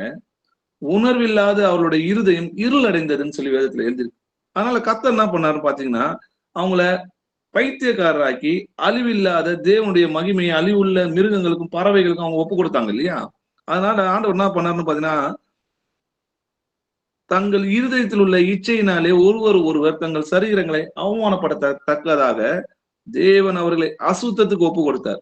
நீங்க 25வது வசனம் பாத்தீங்கன்னா, தேவனுடைய சத்தியத்தை அவர்கள் பொய்யாக மாற்றி சிருஷ்டிகரை சேவியாமல் சிருஷ்டியை தொழுது சேவித்தார்கள். இவரை என்றென்றைக்கும் ஸ்தோத்தரிக்கப்பட்டவர். ஆமேன்னு சொல்லி வசனம் வரும். இதே ரோமர் 9ஆம் அதிகாரம் 5வது வசனம் பாத்தீங்கன்னா, பிதாக்கள் அவர்களுடையவர்களே, மாம்சத்தின்படி கிறிஸ்துவும் அவர்களில் பிறந்தாரே, இவர் என்றென்றைக்கும் ஸ்தோத்தரிக்கப்பட்ட சர்வத்திற்கும் மேலான தேவன் எழுதி. அப்போ இயேசுவ தேவன் என்பதை அவங்க ஏற்றுக்கொள்ளலன்னா தேவன் என்ன பண்ணுவாராம், பொய்யை விசுவாசிக்கத்தக்கதாக கொடிய வஞ்சகத்தை தேவன் அவர்களுக்குள்ளே அனுப்புவார்னு போட்டிருக்கு. அப்போ கொடிய வஞ்சகத்தை தேவன் என்ன பண்ணுவாரு, அவர்களுக்குள்ள அனுப்புவார். அதனால நம்ம இன்னைக்கு திருத்துவோம் இல்ல தேவன் இயேசு கிறிஸ்து தேவனுடைய குமாரன் தான், அவர் தேவன் இல்ல அப்படின்னு சொல்லி இன்னைக்கு பேசுற இவங்க யாவரையும் கர்த்தர் தேவன் என்ன பண்ணுவார்னு பாத்தீங்கன்னா, அவர்களை கேடான சிந்தைக்கு ஒப்பு கொடுப்பார். இவரே என்றென்றைக்கும் ஸ்தோத்தரிக்கப்பட்ட சர்வத்திற்கும் மேலான தேவன் எழுதியிருக்கு. அது மட்டும் கிடையாது, இவங்க என்ன பண்ணாங்கன்னு பாத்தீங்கன்னா, வனாந்தரத்துல தங்கள் சுய இச்சைக்கேற்ற போஜனத்தை கேட்டாங்களே. இப்போ போஜன இச்சை, சாப்பாடு இச்சை என்ன பண்ணுச்சுன்னு பாத்தீங்கன்னா அவங்களுக்குள்ள இருந்தது. சங்கீதம் 78ஆம் அதிகாரம் 18வது வசனம் வாசிக்கலாம். தங்கள் இச்சைக்கேற்ற போஜனத்தை கேட்டு தங்கள் இருதயத்தில் தேவனை பரீட்சை பார்த்தார்கள். ஆமென். தங்கள் இச்சைக்கேற்ற போஜனத்தை கேட்டு தங்கள் இருதயத்தில் தேவனை என்ன பண்ணாங்க, பரீட்சை பார்த்தாங்க. செங்கடலை பிரிச்சு கொண்டு வந்தாருங்க. எகிப்துல எவ்வளவு அற்புதங்களையும் அதிசயங்களும் அவங்க பார்த்தாங்க. அப்படி இருந்தும் இந்த வனாந்தரத்துல அவரால் போஜனம் வருமா, உண்டாக்க முடியுமா அப்படின்னு சொல்லி கர்த்தர் என்ன பண்ணாங்க, சாப்பாடுக்காக அவர் என்ன பண்ணாங்க பாத்தீங்கன்னா தேவனை பரீட்சை பார்த்தாங்கன்னு சொல்லி எழுதியிருக்கு. அந்நிய ஜனங்கள் மிகுந்த இச்சை உள்ளவர்களா இருந்தாங்க. நீங்க பாத்தீங்கன்னா இஸ்ரவேல் ஜனங்களுக்குள்ள வரும்போது பாத்தீங்கன்னா அந்நிய ஜாதியும் அவங்க கூட கலந்துதான் வந்தாங்க. ஏன்னா அவங்க பார்த்த அற்புதத்தை அவங்க மிரண்டு போய் தேவன் நிச்சயமா அவங்களோட இருக்கிறாருன்னு சொல்லி விசுவாசத்தோட தான் ஆரம்பத்துல அவங்க வராங்க இல்லையா? அப்போ இஸ்ரவேல் புத்திரர் திரும்ப போய் என்ன பண்றாங்க பாத்தீங்கன்னா வனாந்தரத்துல அழுகுறாங்க. எதுக்காக அழுகுறாங்கன்னு பாத்தீங்கன்னா, நமக்கு இங்க இறைச்சியை புசிக்க கொடுப்பவன் யார்? நம்ம எகிப்துல நல்லா சாப்பிட்டோமே, அங்க வெள்ளரிக்காயும் கொமட்டிக்காயும் கீரைகளையும் வெங்காயத்தையும் வெள்ளை பூண்டுகளையும் நம்ம இப்ப நினைக்கிறோமே, அங்கெல்லாம் நம்ம எப்படி சாப்பிட்டு இருந்தோம்? ஆக்சுவலா அவங்க எப்படி இருந்தாங்கன்னு பாத்தீங்கன்னா அங்க அடிமையா இருந்தாங்க. அவருடைய அடிமையின் கூக்குரல் நம்மளுடைய தேவனுக்கு காதுகள்ல கேட்டு அவர்களை ரட்சிக்கிறதுக்காக ஒரு ரட்சகரை அனுப்புனாருன்றதை நம்ம பாக்குறோம். ஆனா அவங்க தேவனுக்கு விரோதமா பொய் சொன்னார்கள்னு வேதத்துல எழுதியிருக்குங்க. நாங்க எகிப்துல நல்லா இருந்தோம்னு சொல்லி கர்த்தருக்கு விரோதமா பொய் சொல்றாங்க. இந்த சாப்பாட்டுக்காக தேவன் என்ன பண்றாங்க, பரீட்சை பார்க்கறாங்க இல்லையா? இதனால அவங்களுக்கு என்ன நடக்குதுன்னு பாருங்க. சங்கீதம் 78ஆம் அதிகாரம் 29 31 வசனங்கள் வரைக்கும் வாசிக்கலாம். அவர்கள் புசித்து திருப்தி அடைந்தார்கள். அவர்கள் இச்சித்ததை அவர்களுக்கு கொடுத்தார். அவர்கள் தங்கள் இச்சையை வெறுக்கவில்லை. அவர்களுடைய போஜனம் அவர்கள் வாயில் இருக்கும் போதே தேவ கோபம் அவர்கள் மேல் எழும்பி அவர்களில் கொழுத்தவர்களை சங்கரித்து இஸ்ரவேலில் விசேஷித்தவர்களை மடிய பண்ணிற்று. ஆமென். ஆமென். அவர்கள் புசித்து திருப்தி அடைந்தாங்க. அவங்க கேட்டதை கர்த்தர் என்ன பண்ணாரு? கொடுத்தார் இல்லையா? அவர்கள் இச்சித்ததை அவர்களுக்கு கொடுத்தார்னு சொல்லி வசனம் எழுதிருக்கு. ஆனால் அவங்க அப்படின்னும் அப்போ என்ன பண்ணல, அது வெறுக்கலங்க. அதை உயிரோடு என்ன பண்ணாங்க பாத்தீங்கன்னா அடிச்சு சாப்பிட பார்த்தாங்க. அப்ப கர்த்தருக்கு கோபம் உண்டாக்குறபடி உயிரோட ரத்தத்தை என்ன பண்ணக்கூடாது, புசிக்க கூடாதுன்னு சொல்ற அந்த வசனத்தையும் அந்த வார்த்தையும் அந்த கட்டளைகளையும் அவங்க மீறுறாங்க. அந்த இச்சை என்ன பண்ணுது, அவங்க என்ன பண்றோம் ஏது பண்றோம்னு தெரியாம அவங்க சாப்பாடு இச்சையினால அதை அப்படியே சமைக்காம அடிச்சு சாப்பிடுறாங்க. அவருடைய போஜனம் அவர்கள் வாயில் இருக்கும் போதே, அதை சாப்பிட்டு கொண்டு அந்த பல்ல அந்த இறைச்சி இருக்கும் போதே தேவ கோபம் அவர்கள் மேல் எழும்பி அவர்களில் கொழுத்தவர்களை சங்கரித்து, அதுல பாத்தீங்கன்னா ஏறக்குறைய நிறைய பேர் இஸ்ரவேலில் விசேஷித்தவர்கள் மடிய பண்ணிட்டுன்னு சொல்லி எழுதிருக்கு. அப்போ அவங்க கேட்ட சாப்பாடை கொடுத்தாரு. ஆனா தேவ கோபம் அவர்களை பச்சித்து போடுதுன்றதை நம்ம அவங்க பார்க்கிறோம். இதுதான் ஜீசஸ் சொல்றாரு இல்லையா? ஜீசஸ் என்ன சொல்றாருன்னு பாத்தீங்கன்னா, அவரோட வசனத்தை தேடி நிறைய பேர் வராங்க இல்லையா? அப்ப பாத்தீங்கன்னா திடீர்னு அவர் காணோம்னு அவரை தேடுறாங்க. நாங்க உங்களை தேடி விட்டு வந்தோமே அப்படின்னு சொல்லும் போது இயேசு அவர்களுக்கு பிரதியுத்தமா என்ன சொல்றாருன்னு பாத்தீங்கன்னா, நீங்கள் அற்புதங்களை கண்டதினால் அல்ல, நீங்கள் அப்பம் புசித்து திருப்தியானதுனாலே என்னை தேடுகிறீர்கள். அப்போ அழிஞ்சு போற போஜனத்துக்காக என்னை தேடாதீங்க, சாப்பாடுக்காக தேடாதீங்கன்றார். நித்திய ஜீவன் வரைக்கும் நிலை நிற்கிறதுமான போஜனத்திற்காகவே கிரியை நடப்பீங்க. அதாவது அவருடைய வசனம் தாங்க நம்மை ரட்சிக்கும். அப்போ என்றென்றும் நிலை நிற்கிறதான போஜனம் என்னன்னு பாத்தீங்கன்னா தேவ வசனம். அதை மனுஷகுமாரர் உங்களுக்கு கொடுப்பார். அவரை பிதாவாகிய தேவன் முத்திரித்திருக்கிறார்னு சொல்றார். அப்போ அழிந்து போற போஜனம் இல்ல, அழியாத போஜனமாகிய தேவனுடைய வசனத்தை தேடுங்க. இப்ப ஏன் ஏசப்பா பேசினாரு, எதற்காக இதை செஞ்சாரு, எந்த ஆங்கிள் இதை சொல்றாரு, ஏன் இதை பேசினாரு அப்படின்னு சொல்லி நம்மளுடைய எண்ணங்கள் சிந்தனைகள் எல்லாமே அவரை பற்றி ஆராயிறவங்களா நம்ம இருக்கணும். நம்மளுடைய ஹீரோ யாருன்னு பாத்தீங்கன்னா இயேசுதாங்க. நமக்காக ஜீவனை கொடுத்தவர் அவர் தான். அன்பினால நம்ம இருதயங்களை கொள்ளை கொண்டவர் அவர். நமக்காக எல்லாவற்றையும் செஞ்சவர், இன்னமும் செய்பவர். அவரோட கிருபையால் தான் நம்ம நிலை நிற்கிறோம். நம்ம நிற்பதும் நிர்மலமாவாதும் தேவ கிருபை. அப்படி இருக்கும்போது நம்ம யாரை தேடுகிறோம்? உலகத்தையா, அழிஞ்சு போற போஜனத்தையா? இல்ல, நம்ம என்றென்றும் நிலை நிற்கிறதுமான போஜனமாகிய இயேசு கிறிஸ்துவையே நம்ம தேடணும் இல்லையா? எபிரேயர் 12ஆம் அதிகாரம் 16-17 வசனங்கள் வாசிக்கும். ஒருவனும் வேசி கள்ளனாகவும் ஒருவேளை போஜனத்துக்காக தன் சேஷ்ட புத்திர பாகத்தை விற்று போட்ட ஏசாவை போல சீர்கெட்டவனாகவும் இராதபடிக்கு எச்சரிக்கையாயிருங்கள். ஏனென்றால் பிற்பாடு அவன் ஆசீர்வாதத்தை சுதந்திரத்துக் கொள்ள விரும்பியும் ஆகாதவன் என்று தள்ளப்பட்டதை அறிவீர்கள். அவன் கண்ணீர் விட்டு கவலையோடே தேடியும் மனமாறுதலை காணாமற் போனான். ஆமென். ஆமென். ஒருவனும் வேசி கள்ளனாகவும் ஒருவேளை போஜனத்துக்காக தன் சேஷ்ட புத்திர பாகத்தை விற்று போட்ட ஏசாவை போல சீர்கெட்டவனாய் இராதபடிக்கு எச்சரிக்காரு. அப்ப ஏசா எதனாலங்க சேஷ்ட புத்திர பாகத்தை இழந்து போனா? அற்பமான ஒரு சாப்பாடுக்காக தான். அப்போ இந்த போஜனம் தாங்க, இந்த நல்லா பாருங்க, ஏவாலும் அதே போஜனம் தான். இஸ்ரவேல் ஜனங்க வனாந்தரத்துல விழுந்து போனதும் அதே போஜனத்தாலதான். ஏசா சேஷ்டபுத்திர பாகத்தை விற்று போட்டதும் இதே போஜனம் தான். அதனாலதான் நம்ம சாப்பாடு விஷயத்துல எப்படி இருக்கணும்? இச்சை அடக்கம் உள்ளவர்களா இருக்கும். அப்போ எதையும் நம்மள என்ன பண்ணணும், எதுவா இருந்தாலும் நம்ம என்ன பண்ணணும், நமக்கு சாப்பிடறதுக்கு கர்த்தர் எல்லாத்துக்கும் நமக்கு அனுகிரகம் கொடுத்திருக்கிறாரு. எல்லாவற்றையும் அனுபவிக்க நமக்கு அதிகாரம் உண்டு. நம்ம எல்லாத்தையும் சாப்பிடலாம். ஆனா அது ஒரு தெய்வ பயமும் அதுல என்ன இருக்கணும், கலந்துருக்கணும் இல்லையா? இப்போ இச்சைன்றது பாவம்ன்றது நம்ம நல்லாவே தெரிஞ்சிருக்கு. அப்போ ஏசாவை போல ஒரு சின்ன சின்ன ஒரு சாப்பாடு விஷயத்துக்காக நம்ம தேவனுடைய ராஜ்யத்தை இழந்து போகாதபடிக்கு இதெல்லாம் திஷ்டாந்தமா என்ன பண்ணிருக்கு, எழுதி வச்சிருக்கு. ஏன்னா அவன் பிற்பாடு அது ஆசீர்வாதத்தை சுதந்திரத்து கொள்ளணும் அப்படின்னு நினைக்கிறான். ஆனா அதுக்கப்புறம் அவனுக்கு அது கிடைக்கல. அவன் அழுதும் கண்ணீர் விட்டும் கவலையோட தேடியும் அவனுக்கு மனமாறுதல் கிடைக்காம போச்சு. அதனால நாமளும் இந்த மாதிரி சின்ன சின்ன விஷயத்துக்கெல்லாம் இச்சைக்கு உட்பட்டு பாவம் செய்யாதபடிக்கு கர்த்தர் நமக்கு இதை எச்சரித்து வைத்திருக்கிறார். அதுக்கப்புறம் உலகத்தின் இச்சையை பத்தி பார்க்கலாம். உலகத்தில் உள்ளவைகள் எல்லாமே பிசாசுனாலதான் உண்டாயிருக்குது. அதை எல்லாவற்றையும் நம்ம அனுபவிக்கலாம், ஆனா அதுக்கு அடிமையாகலாமான்னு கேட்டா அடிமையாக கூடாது. அதனாலதான் உலக சிநேகத்தை பத்தி கர்த்தர் என்ன சொல்றாரு பாருங்களேன். விபச்சாரிகளே, உலக சிநேகம் தேவனுக்கு விரோதமான பகை என்று அறிவீர்களா? உலகத்துக்கு சிநேகிதனாய் இருக்க விரும்புகிறவன் தேவனுக்கு பகையினா இருக்கு. ஏன் ஆண்டவர் இந்த இடத்துல இந்த வசனத்துல விபச்சாரிகளேன்னு சொல்லணும் அப்படின்னு என்னைக்காவது நீங்க யோசிச்சு பார்த்திருக்கீங்களா? நம்ம எல்லாரும் கற்புள்ள கன்னிகையாகி கிறிஸ்து எனும் ஒரே புருஷனுக்கு நம்ம நியமிக்கப்பட்டிருக்கிறோம்.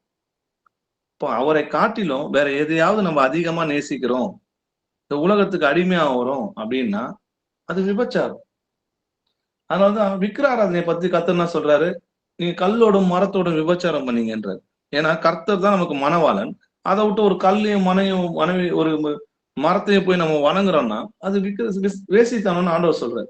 இப்போ எப்படி வேசித்தனம் இச்சையோ அதே போல சிலை வழிபாடும் இச்சை தான், அதே போல உலக சிநேகமும் இச்சைதான். அப்போ நம்மளுக்கு கற்புள்ள கன்னியாகி கிறிஸ்து எனும் ஒரே புருஷனுக்கு நம்ம ஒப்பு கொடுக்கப்பட்டிருக்கிறோம் இல்லையா? அப்போ கிறிஸ்துவை தவிர, தேவனை தவிர நம்ம அதிகமா வேற யாரையாவது நேசிக்கிறதோ இல்ல ஒரு பொருளுக்கு அடிமையாகிறதோ இதெல்லாம் என்னன்னு பாத்தீங்கன்னா இச்சை. உலகத்தில் உள்ளவைகளிலும் அன்பு கூறாதிருங்கள். ஒருவன் உலகத்தில் அன்பு கூர்ந்தால் அவனிடத்தில் என்ன கிடையாது? பிதாவிடத்தில் அன்பு இல்லை. அவனிடத்தில் பிதாவின் அன்பு இல்லை. ஏனெனில் மாம்சத்தின் இச்சையும் கண்களின் இச்சையும் ஜீவனத்தின் பெருமைகளுமாகிய உலகத்தில் உள்ளவைகள் எல்லாம் பிதாவினால் உண்டானவைகள் அல்ல, அவைகள் உலகத்தினால் உண்டானவைகள். அப்ப உலகத்தினால் உண்டானவைகள் இந்த உலகத்தின் அதிபதியாகிய பிசாசினால் உண்டானவைகள். உலகமும் அதன் இச்சையும் ஒளிந்து போங்க, நிச்சயமா ஒரு நாள் ஒளிந்து போகும். இதுக்கு எல்லாத்துக்கும் ஆண்டவர் என்ன பண்ணுவாரு? நீதியை சரி கட்டுவார். அப்போ தேவனுடைய சித்தத்தின்படி செய்கிறவன் எவனோ என்றென்றைக்கும் நிலைத்திருப்பான். அது ஒளிஞ்சு போகும். நிலைத்திருக்கணும்னா தேவனுடைய சித்தம் என்னது என்று சோதித்து பார்க்கணும். அப்ப நம்ம ஏற்கனவே பார்த்தோம் இல்லையா, நீங்கள் பரிசுத்தமா இருக்க வேண்டியதே தேவனுடைய சித்தமா இருக்கிறதுன்னு சொல்லி வேதத்துல எழுதிருக்கு. அப்போ உலகத்துல எல்லாவற்றையும் நமக்கு அனுபவிக்க நமக்கு அதிகாரம் உண்டுங்க. ஆனா எதற்கும் நம்ம என்ன பண்ண கூடாது? அடிமையாகக்கூடாது. இது இல்லைன்னா என்னால இருக்க முடியாது அப்படின்னு சொன்னீங்கன்னா நம்ம அதுக்கு அடிமையா இருக்கிறோம்னு அர்த்தம். அது எந்த விஷயமா இருக்கட்டும், இது இல்லாம என்னால இருக்க முடியாது அப்படின்னா அதுக்கு நம்ம அடிமையா இருக்கணும். எந்த இடத்துலயும் எப்பொழுதும் நம்ம கர்த்தரிடத்துல மட்டும்தான் ஐக்கியமா இருக்கணுமே தவிர இந்த உலகத்துல இருக்கிறவங்க கூட நம்ம ஐக்கியமா இருக்கக்கூடாது. நம்ம உலகத்துல இருக்கிறோம், அவங்களோட இருக்கிறோம், ஆனாலும் அவங்க கூட நம்ம ஐக்கியமாவும் இல்லாம அவங்களோட கடந்து போறவர்களா நம்ம இருக்கிறோம். மார்க் 4ஆம் அதிகாரம் 18-19 வசனங்கள் வாசிக்கலாம். வசனத்தை கேட்டும் உலக கவலைகளும் ஐஸ்வர்யத்தின் மயக்கமும் மற்றவைகளை பற்றி உண்டாகிற இச்சைகளும் உட்பிரவேசித்து வசனத்தை நெருக்கி போட அதனால் பலனற்று போகிறார்கள். இவர்களே முள்ளுள்ள இடங்களில் விதைக்கப்பட்டவர்கள். ஆமென். இங்க முள்ளுள்ள இடங்களில் விதைக்கப்பட்டவங்க யாருன்றது பாருங்க. வசனத்தை கேட்டும் உலக கவலைகளும் ஐஸ்வர்யத்தின் மயக்கமும் மற்றவர்களை பற்றி உண்டாயிருக்கிற இச்சைகளும் உட்பிரவேசித்து. அப்போ உலகத்தின் கவலைகளும் ஐஸ்வர்யத்தின் மயக்கம் மட்டும் கிடையாது, இவைகளை பற்றி இருக்கிற இச்சை. அப்போ உலக கவலைகளும் ஐஸ்வர்யத்தின் மயக்கமும் எதனால உண்டாயிருக்கிறது? இச்சை தான். இந்த இச்சை உட்பிரவேசித்துனா எங்க உட்பிரவேசிக்கிறது? இருதயத்தில். அது என்ன பண்ணுதுன்னு பாத்தீங்கன்னா, வசனம் நமக்கு நல்லாவே தெரியும். ஆனா அந்த வசனத்தை இது என்ன பண்ணோம் பாத்தீங்கன்னா, நெருக்கி போட்டு பலனற்று போகிறார்கள். அவங்களால என்ன பண்ண முடியல? பலன் தர முடியல. ஏன் பலன் தர முடியலன்னா இச்சை அவங்க இருதயத்துல இருக்கு. இச்சை இருக்கிற வரைக்கும் நம்மளால தேவனுக்கு பலன் கொடுக்க முடியாது. அப்போ இவர்களே முள்ளுள்ள இடங்களில் விதைக்கப்பட்டோம்னா கடைசியில பலன் தராம விழுந்து போயிடுவாங்க. அதுக்கு காரணம் என்ன? இங்க என்ன வசனம் தெளிவா சொல்லுது? இச்சை உட்பிரவேசித்துன்னு எழுதி. அப்போ இங்க இச்சை எதனால உண்டாகுதுன்னு பாத்தீங்கன்னா, உலகத்தின் இச்சை இருக்குதா நம்ம கிட்ட அப்படின்றத நம்ம சோதிச்சு பார்க்கணும். ஏன்னா உலகத்தின் இச்சை நம்ம கிட்ட இருந்துச்சுன்னா நம்மளால பலன் தர முடியாம போயிடும். ஐஸ்வர்யங்களாக விரும்புகிறவர்கள் சோதனையிலும் கண்ணியிலும் மதிகேட்டிலும் அழிவிலும் அமிழ்த்துகிற மதிகேடும் சேதுமான பலவித இச்சைகளில் விழுவாங்க. எதுலங்க விழுவாங்க? ஐஸ்வர்யம் ஆகணும் நம்ம நினைச்சாலே போதும், பலவிதமான இச்சைகள் நம்ம என்ன பண்ணுவோம்? சோதிக்கப்படுவோம். பண ஆசை எல்லா தீமைக்கும் வேறாய் இருக்கிறது. சிலர் அதை இச்சித்து விசுவாசத்தை விட்டு விலகி போனாங்க. யூதாஸ் 30 வெள்ளி காசுங்க, அதை இச்சித்து தான் தேவனுடைய மகிமை இழந்து போனான். அப்போஸ்தலன்ற பட்டத்தை இழந்து போனான். அவரோட கூட 12 சிங்காசனத்துல அவருடைய கூட உட்கார்ந்து நியாயம் தீர்க்கிற அந்த அதிகாரத்தை இழந்து போனோம். அனன்யா சப்பிரால் இதே இந்த பண ஆசை தான் உங்களுக்கு விழுந்தது காரணமா இருந்தது. எலிசாவோட வேலைக்காரன் இதே இந்த பணத்தாலதான். பீலமோன் இதே பணத்தாலதான். நம்ம தீர்க்கதரிசின்னு சொல்லி எழுதியிருக்கு பைபிள். இவங்கெல்லாம் விழுந்ததுக்கு காரணம் என்னன்னு பாத்தீங்கன்னா பண ஆசை. அதனாலதான் பண ஆசை எல்லா தீமைக்கும் வேறா இருக்கிறது. சிலர் அதை இச்சித்து விசுவாசத்தை விட்டு விலகி அநேக வேதனைகளால் தங்களை உருவ குத்தி கொண்டாங்க. நம்மள நாமே சோதிச்சு பார்க்கறாங்க. நமக்கு இருக்கிறவையே போதும், உங்களுக்கு இருக்கிறவைகள் போதும் என்று எண்ணுங்கள், நான் உங்களை விட்டு விலகுவதும் இல்லை, உங்களை கைவிடுவதும் இல்லை அவர் சொல்லியிருக்கிறாரு. வாசிக்கலாம். யாக்கோப்பு 4ஆம் அதிகாரம் 1-3 வசனங்கள் வரைக்கும் வாசிக்கலாம். உங்களுக்குள்ளே யுத்தங்களும் சண்டைகளும் எதினாலே வருகிறது? உங்கள் அவயவங்களில் போர் செய்கிற இச்சைகளினால் அல்லவா? நீங்கள் இச்சித்தும் உங்களுக்கு கிடைக்கவில்லை. நீங்கள் கொலை செய்தும் பொறாமை உள்ளவர்களாயிருந்தும் அடையக்கூடாமற் போகிறீர்கள். நீங்கள் சண்டையும் யுத்தமும் பண்ணியும் நீங்கள் விண்ணப்பம் பண்ணாமல் இருக்கிறதுனாலே உங்களுக்கு சித்திக்கிறதில்லை. நீங்கள் விண்ணப்பம் பண்ணியும் உங்கள் இச்சைகளை நிறைவேற்றும்படி செலவழிக்க வேண்டும் என்று தகாத விதமாய் விண்ணப்பம் பண்ணுகிறபடியினால் பெற்றுக்கொள்ளாமல் இருக்கிறீர்கள். ஆமென். ஆமென். உங்களுக்குள்ளே யுத்தங்களும் சண்டைகளும் எதனால வருதா? உங்கள் அவயங்களில் போர் செய்கிற இச்சையினால் தான் சொல்லி வேதவசனம் தெளிவா சொல்லு. அப்ப இன்னைக்கும் வாக்குவாதம், சண்டை, பிரச்சனை இதெல்லாம் இருக்குதுன்னா அது காரணம் என்னன்னா இச்சை தான்.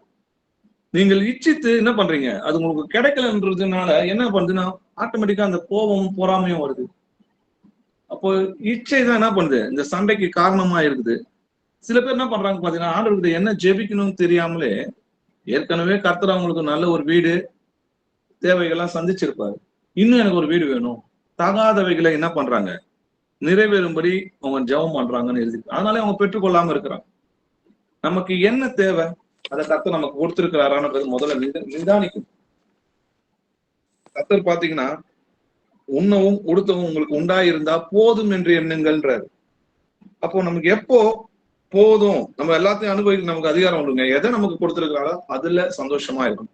எனக்கு இது போதும், கர்த்தருடைய வருகை சமீபமா இருக்குது, இம்மட்டும் நம்மளுடைய மார்புல நம்ம சுமைந்து கொண்டு வந்த கர்த்தர் இனிமேலும் நம்மளை சுமப்பார். அதனால கர்த்தர் இம்மட்டும் வழி நடத்தினார், இனிமேலும் வழி நடத்துவார். நம்ம மனுஷனை நம்பி இல்லை, பாதியில நம்மளை விட்டுட்டு போகும். நமக்காக ஜீவனை கொடுத்தவர் நமக்காக யாவையும் செய்வார் என்ற விசுவாசத்தோட காத்திருக்கிறோம் இல்லையா? பின்னும் நான் என்ன சொல்கிறது, என்ன ஆவிக்கேற்றபடி நடந்து கொள்ளுங்கள், அப்பொழுது மாம்ச இச்சையை நிறைவேற்றாதிருப்பீங்க. மாம்சமும் ஆவியும் ஒன்றுக்கொன்று என்ன பண்ணுது, விரோதமா இருக்கிறது. நீங்கள் செய்ய வேண்டும் என்று இருக்கிறவைகளை செய்யாதபடிக்கு இவைகள் ஒன்றுக்கொன்று விரோதமா இருக்கிறதுன்னு சொல்லி எழுதி வாசிக்கலாம். ரோமர் 13ஆம் அதிகாரம் 12-14 வசனங்கள் வரைக்கும் வாசி. இரவு சென்று போயிற்று, பகல் சமீபமாயிற்று. ஆகையால் அந்தகாரத்தின் கிரியைகளை நாம் தள்ளிவிட்டு ஒளியின் ஆயுதங்களை தரித்து கொள்ள கடவோம். களியாட்டும் வெறியும் வேசித்தனமும் காம விகாரமும் வாக்குவாதமும் பொறாமையும் உள்ளவர்களாய் நடவாமல் பகலிலே நடக்கிறவர்கள் போல சீராய் நடக்க கடவோம். துர் இச்சைகளுக்கு இடமாக உடலை பேணாமல் இருந்து கர்த்தராகிய இயேசு கிறிஸ்துவை தரித்து கொள்ளுங்கள். ஆமென். ஆமென். இரவு சென்று போயிற்று, பகல் சமீபமாயிற்று. அப்போனா கர்த்தருடைய வருகை சமீபமா இருக்குதுன்னு அர்த்தம். ஆகையால் அந்தகாரத்தின் கிரியைகளை நாம் என்ன பண்ணோம், தள்ளிவிட்டு ஒளியின் ஆயுதங்களை தரித்து கொள்ள கடவுன்னு சொல்லி எழுது. அப்போ உலகத்துல இருக்கிற இந்த களியாட்டம், வெறி, வேசித்தனம், காம விகாரம், வாக்குவாதம், பொறாமை, இந்த மாதிரி மனுஷ மார்க்கமாய் நம்ம நடக்காம பகலில் நடக்கிறவர்கள் போல் சீராய் நடக்கிறோம். பகல் நடக்கணும், வேத வெளிச்சம் நம்மளுடைய கைகள் இருக்கு. நம்முடைய சூரியனாகிய நீதியின் சூரியனாகிய கர்த்தர் நம்மோட இருக்கிறார் இல்லையா? அப்போ நம்ம அவருடைய நடக்கிறது தான் பகலிலே நடக்கிறவர் போல சீராய் நடக்க கடவும். துர் இச்சைக்கு இடமான உடலை பேணாமல் இருந்து நம்முடைய கர்த்தராகிய கிறிஸ்துவை என்ன பண்ணுங்க, தரித்து கொள்ளுங்கள்னா அவர் எப்படி நடந்தாரோ அது போல நாமும் அவரை பின்பற்றி நடக்கிறவா இருக்கணும் இல்லையா? இப்போ பந்தயத்துக்கு போராடுறவர்கள் எல்லாம் பாத்தீங்கன்னா யாவரும் எல்லாத்துலயும் என்ன பண்ணுவாங்க பாத்தீங்கன்னா இச்சை இறக்கமா இருப்பாங்க. எதனால பாத்தீங்கன்னா அந்த அழிவுள்ள கிரீடத்தை பெறும்படிக்கு அவங்க அப்படி செய்வாங்க. நாமளும் அழிவில்லாத கிரீடத்தை பெறும்படிக்கு என்ன பண்றோம், அப்படி செய்யறோம். ஏன் இப்ப நம்ம இச்சை இறக்கமா இருக்கணும்? நமக்கு கிடைக்க போற மகிமை மகா பெருசு. ஜீவன் வாடாத ஒரு கிரீடத்தை நம்ம பெற போறோம். இப்போ மகிமை உள்ள ஒரு கிரீடத்தை பெற போறோம். தேவ தூதர்களை நம்ம நியாயம் தீர்க்க போறோம். இந்த உலகத்தை ஆள போறோம், அவருடைய பாடுகள் பட்டால் அவருடைய அரசாளுன்னு சொல்லி எழுது. அதனால நாமளும் இப்போ கொஞ்ச காலம் என்ன பண்றோம், இந்த உலகத்துக்கு விலகி நம்மளை காத்துக்கொள்கிறோம். கர்த்தர் வரும்போது நாமளும் அவருடைய உலகத்தை ஆளுவோம் என்ற விசுவாசத்தோடு நம்ம என்ன பண்ணோம், எல்லா விஷயத்திலும் நம்ம இச்சையடக்கமா இருக்கிறோம். 2 கொரிந்தியர் 10ஆம் அதிகாரம் 3-5 வசனங்கள் வரைக்கும் வாசிக்கலாம். நாங்கள் மாம்சத்தில் நடக்கிறவர்களாய் இருந்தும் மாம்சத்தின்படி போர் செய்கிறவர்கள் அல்ல. எங்களுடைய போர் ஆயுதங்கள் மாம்சத்துக்கு ஏற்றவைகளாய் இராமல் அரண்களை நிர்மூலமாக்குறதற்கு தேவ பலமுள்ளவைகளாய் இருக்கிறது. அவைகளால் நாங்கள் தர்க்கங்களையும் தேவனை அறிகிற அறிவுக்கு விரோதமாய் எழும்புகிற எல்லா மேட்டிமையும் நிர்மூலமாக்கி எந்த எண்ணத்தையும் கிறிஸ்துவுக்குள் கீழ்ப்படிய சிறைப்படுத்துகிறவர்களாய் இருக்கிறோம். ஆமென். நம்ம இப்போ மாம்சத்துல இருக்கிறவங்க தான் இல்லையா? ஆனா நாங்கள் மாம்சத்தில் நடக்கலா இருந்தும் மாம்சத்தின்படி என்ன கிடையாது, போர் செய்யறவங்கலாம் கிடையாது. அந்த இச்சை நம்ம கூட போராடிலாம் கிடையாது. அதெல்லாம் ஒரு ஆரம்பத்துல என்ன பண்ணோம், ரட்சிக்கப்பட்ட புதுசுல தேவனை அறியாத டைம்ல இருந்த டைம். ஆனா இப்ப வசனத்துல நம்ம நிறைய பழகி இருக்கிறோம். ஆவியானவர் நம்ம கூட இருந்து நிறைய வசனங்களை நம்மளுக்கு கத்துக் கொடுக்குறாரு. தினம்தோறும் நமக்கு என்ன பண்றாரு, போஜனத்தை கொடுத்து நம்மளை பலவானாக்கி வச்சிருக்காரு. எங்களுடைய போர் ஆயுதங்கள் மாம்சத்துக்கு ஏற்றவர்களாயிராமல் அரண்களை நிர்மூலமாக்குவதற்கு தேவ பலனா இருக்கு. நமக்கு ஆவியின் என்ற பட்டயம் இருக்கு, அன்பு என்னும் மார்க்கவசம் இருக்கு, விசுவாசம் என்னும் கேடகம் இருக்கு, ரட்சிப்பு என்னும் தலைசீரா இருக்கு, எல்லாத்துக்கும் மேல சுவிசேஷம் என்னும் பாதரட்சை இருக்கு. அப்போ ஆண்டவர் என்ன பண்றாரு, நமக்கு ஆவியின் ஆயுதங்கள் நமக்கு கொடுத்திருக்கிறாரு. அதை எப்படி பழக்கம் பண்ணணும், எப்படி பயன்படுத்தணும்ன்றதை அதை நமக்கு சொல்லி கொடுத்திருக்காரு. தாவீதை எப்படி யுத்தத்துக்கு பழக்க வைத்தாரோ அதே போல நம்மையும் பழக்க வைத்து எனக்கு கர்த்தரோட சேனையா தான் நம்ம இருக்கோம். நம்ம எல்லாம் கர்த்தரோட சேனைகள்னு சொல்லி வேதத்துல எழுதிருக்கு. அப்போ தர்க்கங்களையும் தேவனை அறிகிற அறிவுக்கு விரோதமாக எழும்புகிற எந்த மேட்டுமையும், இப்போ மேட்டுமை இருந்துச்சுன்னா தேவனை அறிகிற அருமையை நம்மளால அறிய முடியாது. எந்த எண்ணமா இருக்கட்டும், அது எந்த இச்சையா இருக்கட்டும், அது எல்லாத்தையும் நம்ம இந்த சரீரத்திலிருந்து எடுக்க முடியும். எந்த எண்ணத்தையும் கிறிஸ்துக்குள் கீழ்ப்படிய சிறைப்படுத்துவர்களா இருக்கும். இப்ப நம்ம மாம்சத்துல நடக்கிறதா இருந்தாலும் நம்ம மாம்சத்தின்படி அடிமை ஆகுறவங்க கிடையாது, நாங்க தேவ பிள்ளைகளா இருக்கிறோம்னு சொல்லி வசனம் எழுது. இச்சையினால் உலகத்துக்கு உண்டாயின கேட்டுக்கு தப்பி திவ்ய சுபாவத்துக்கு பங்குள்ளோர் ஆகும்படிக்கு மகா மேன்மையும் அருமையான வாக்கு தத்தங்களும் அவைகளால் நமக்கு அளிக்கப்பட்டிருக்கிறது. அப்போ இப்படி இருக்க நீங்கள் அதிக ஜாக்கிரதை உள்ளவர்களாய் உங்கள் விசுவாசத்தோடைய தைரியத்தையும், தைரியத்தோடைய ஞானத்தையும், ஞானத்தோடைய இச்சை அடக்கத்தையும், இச்சை அடக்கத்தோடைய பொறுமையையும், பொறுமையோடைய தேவ பக்தியையும், தேவ பக்தியோடைய சகோதர சிநேகத்தையும், சகோதர சிநேகத்தோடைய அன்பையும் கூட்டி வழங்குங்கள். இவைகள் உங்களுக்கு உண்டாய் இருந்து பெருகினால் உங்களை நம்முடைய கர்த்தராகிய இயேசு கிறிஸ்துவை அறிகிற அறிவிலே வீணரும் கனியற்றவர்களுமாய் இருக்க ஒட்டாதுன்னு சொல்லி எழுதுது. இப்போ நம்ம அதிக ஜாக்கிரதை உள்ளவர்களா இருக்கும். ஏன்னா இரவு சென்று போயிட்டு பகல் சமீபமாயிட்டுன்னு சொல்லி எழுது. இப்போ கர்த்தருடைய வருகை மகா சமீபமா இருக்கிறது. நல்ல தெய்வ பயத்தோட நம்மளை பரிசுத்தப்படுத்தி கொண்டு தேவனோட சஞ்சரித்து நடக்கிற பிள்ளைகளா இருக்கும். யார் தேவ ஆவியினால் நடத்தப்படுகிறார்களோ அவர்களே தேவனுடைய பிள்ளைகளா இருக்கிறாங்க. அப்ப எந்த எண்ணமும் நம்மளுக்கு உண்டாகும். ஆனா எந்த எண்ணத்தையும் நமக்கு அடிமையாகாம அதை சிறைப்படுத்துவர்களா இருக்கும். அதோட போராடுவர்களாக நாங்க இல்ல, அவைகளை நிர்மூலமாக்க தேவ பிள்ளைகளா இருக்கும். கர்த்தராகிய இயேசு கிறிஸ்து நம்மோட இருக்கிறார். உலகத்தை ஜெயித்தவர் நம்மோட இருக்கிறார். உலகத்தில் இருக்கிறவரிலும் உங்களுக்குள் இருக்கிறவர் பெரியவர்னு சொல்லிடுது. நம்முடைய கர்த்தராகிய இயேசு கிறிஸ்துனாலே நம்ம எல்லாவற்றையும் ஜெயம் கொள்ள முடியும். ஆமென். அப்பா, உம்மை துதிக்கிறோம், உம்மை போற்றுகிறோம். நீ நல்லவர், வல்லவர், இரக்கமும் நீதியும் கிருபை உள்ள தேவனா இருக்கிற கர்த்தாவே. அப்பா, இன்னைக்கு இந்த இச்சையை பத்தி நாங்க அறிந்து கொள்றதுக்கு கிருபை செஞ்ச மகா கிருபைக்காக உமக்கு நன்றி ராஜா. அப்பா, எந்த ஒரு மாம்ச எண்ணத்துக்கும் நாங்க சிறைப்பட்டு போகாதபடி உங்களுடைய ஆவினாலே எங்களை காத்துக்கொள்ளும். எங்களுடைய பலவீனங்கள்ல உங்களுடைய பலன் பூரணமா விளங்கட்டும் ராஜா. அப்ப உங்களுக்கு கிருபையை தாருங்கப்பா. எதையும் நாங்க ஜெயிக்க நீர் எங்களோட இருங்கப்பா. நீர் எங்களோட இருந்தீங்கன்னா, நீங்கள் எங்களோடு இருந்தீங்கன்னா நாங்கள் பலமுள்ளவர்களா இருப்போம் கர்த்தாவே. அப்பா, நீங்க இல்லைன்னா நாங்க விழுந்து போவோம் கர்த்தாவே. உண்மை எல்லாமே எங்களால ஒன்றுமே செய்ய முடியாது கர்த்தாவே. அப்பா, நீர் எங்களோட இருந்து எங்களை வழி நடத்தும். இந்த முடிவு பரியந்தம் நாங்க பரிசுத்தமா வாழ உங்களுடைய ஆவினாலே எங்களை காத்துக்கொள்ளும். இங்க கூடியிருக்கிற எல்லா சகோதர சகோதரிகளையும் கர்த்தராகிய இயேசு கிறிஸ்து நாமத்தினால ஆசீர்வதிக்கிறேன்ப்பா. அவங்க ஆவின் கனிகளினாலும் தேவனை அறிகிற அறிவின் வாசனைகளை இன்னும் அதிகமா பெருகும்படியாகவும் அவங்களை கர்த்தராகிய இயேசு நாமத்தில் ஆசீர்வதிக்கிறேன். அவங்க குடும்பத்தை ஆசீர்வதிக்கிறேன், அவங்க பிள்ளைகளை ஆசீர்வதிக்கிறேன்.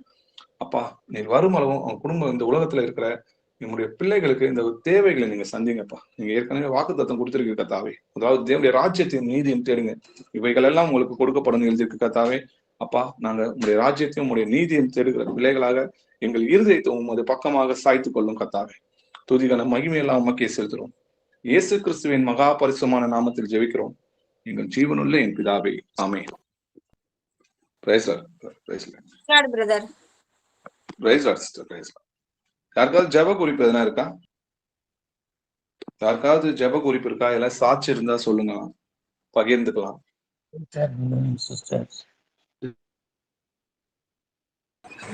சொல்லுங்க சிஸ்டர். ஒரு சாட்சி இருக்குதுங்க பிரதர்.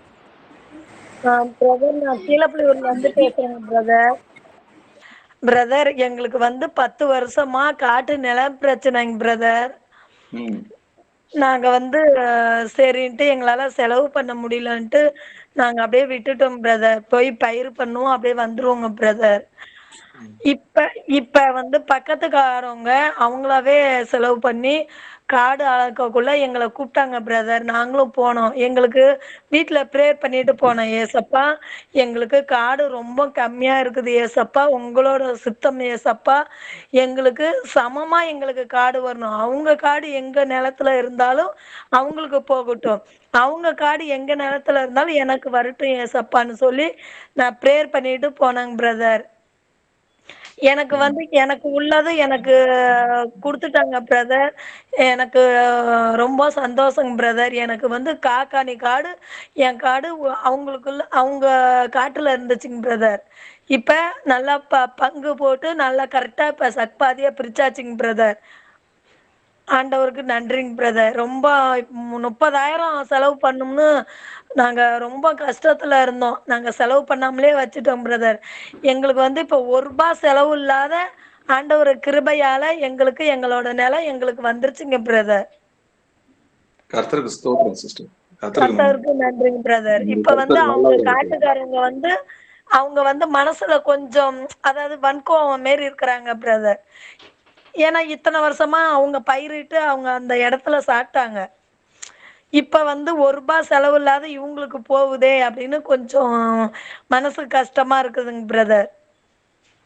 அதாவது கர்த்தருக்கு அவங்களுக்காக நம்ம ஜெபம் பண்ணலாம் சிஸ்டர். கர்த்தரை தேடுகிறவர்கள் கர்த்தர் அப்படிதான் சிஸ்டர் ஆசீர்வதிப்பாரு. பொறாமப்படுற அளவுக்கு நம்மளை உயர்த்துவார். கர்த்தர் நம்மளை ஆசீர்வதிக்கும் போது சில பேர் பொறாமப்படுறது உண்டுதான் இல்லையா? ஆமாங்க பிரதர். ஆபேல கர்த்தர் ஆசீர்வதிக்கும் போது காயினுக்கு பொறாம உண்டாகுது இல்லையா? அதனால நம்ம ஜெபம் பண்ணோம் சிஸ்டர் அவங்களுக்காக. கர்த்தர் அவங்களையும் ஆசீர்வதிக்கணும், அந்த எண்ணத்துல இருந்து அவங்க விடுதலாகி என்னை நேசிக்கணும், நானும் அவங்கள நேசிக்கிறேன், அவங்க ரட்சிக்க பண்ணணும்னு சொல்லிட்டு அவங்களுக்காக ஜெபம் பண்ணுங்க.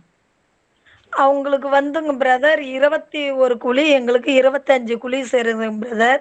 ஆனா நாங்க நான் நம்ம கர்த்தரோட பிள்ளை, நம்மளுக்கு வேணாம், நம்ம சமமா எடுத்துக்கலாம், அவங்களுக்கு 2 குழி நான் எக்ஸ்ட்ராவே கொடுக்குறேன் பிரதர். அவங்க வச்சுக்கிட்டோம், அவங்க பாதி நிலத்துல வச்சு சாப்பிட்டுக்கிட்டோம்னு நான் அந்த முடிவுல எடுத்துருக்குறேங்க பிரதர்.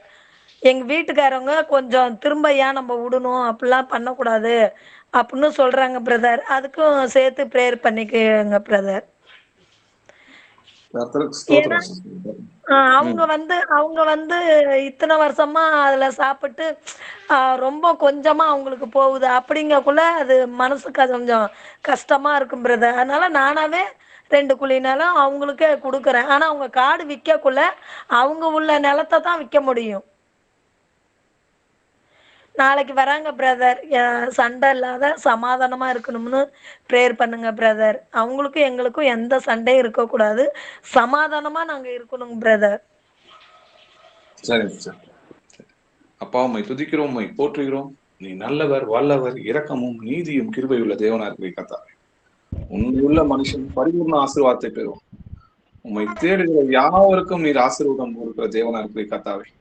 அப்பா உலகத்துல இன்மைக்குரிய ஆசீர்வாதத்திலும் ஆவிக்குரிய ஆசீர்வாதத்திலும் எங்களை நீங்க ஆசீர்வதிக்கிற மகா கிருபைக்காக உமக்கு நன்றி ராஜா. என் மகா இரக்கமும் கிருபை உள்ளவரா இருக்கிற கர்த்தாவே, ஒரு பிள்ளைகளை பாதுகாக்கிற உண்மை நோக்கி கூப்பிடுகிற யாவருடைய ஜெபத்தையும் நீ தழுகிறது இல்லை ராஜா.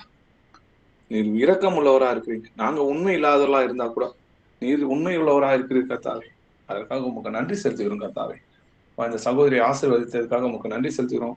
நாளைக்கு போகும்போது அந்த பங்கு பிரிக்கும் போது கூட எந்த ஒரு இடையூறும் இல்லாம, எந்த ஒரு சண்டையும் இல்லாம, சமாதானத்தோட அவங்க போயிட்டு சமாதானத்தோட திரும்ப வரும்படியாக கிருபை செய்யணும். அவங்க எதெல்லாம் விட்டு கொடுக்கணும்னு ஆவியானவர் நீர் அவங்க இருதயத்துல பேசுகிறீர்களோ அதை அவங்க மனப்பூர்வமா விட்டு கொடுத்துட்டு வரும்படியாகவும் கிருபை செய்தாலும் கர்த்தாவே. நம்ம தாயின் வயிற்றுல நிர்வாணியா வந்தவன் நிர்வாணியாவே போறோம். அதனால நம்ம உண்ணவும் உடுக்கவும் நமக்கு கர்த்தர் எதை கொடுத்திருக்கிறாரோ அது கர்த்தருக்கு ஸ்தோத்திரம் சொல்லி நமக்கு நன்றியை செலுத்த எங்கள் இருதயங்களை ஏவியலும். அந்த இடத்துல என்ன பேசணுன்ற ஞானத்தையும் அறிவையும் எங்களுக்கு தாரும் கர்த்தாவே. அந்த வார்த்தையை எங்களுக்கு தாரும். துதிக்கான மகிமையெல்லாம் நமக்கு செலுத்துறோம் ராஜா. இயேசு கிறிஸ்துவின் மகா பரிசுமான நாமம் மகிமைப்படுவதாக. ஆமென். Thank you brother. Thank you sister. வேற யாருக்காவது ஜெபம் பண்ணணுமா சிஸ்டர்? Thank you, brother.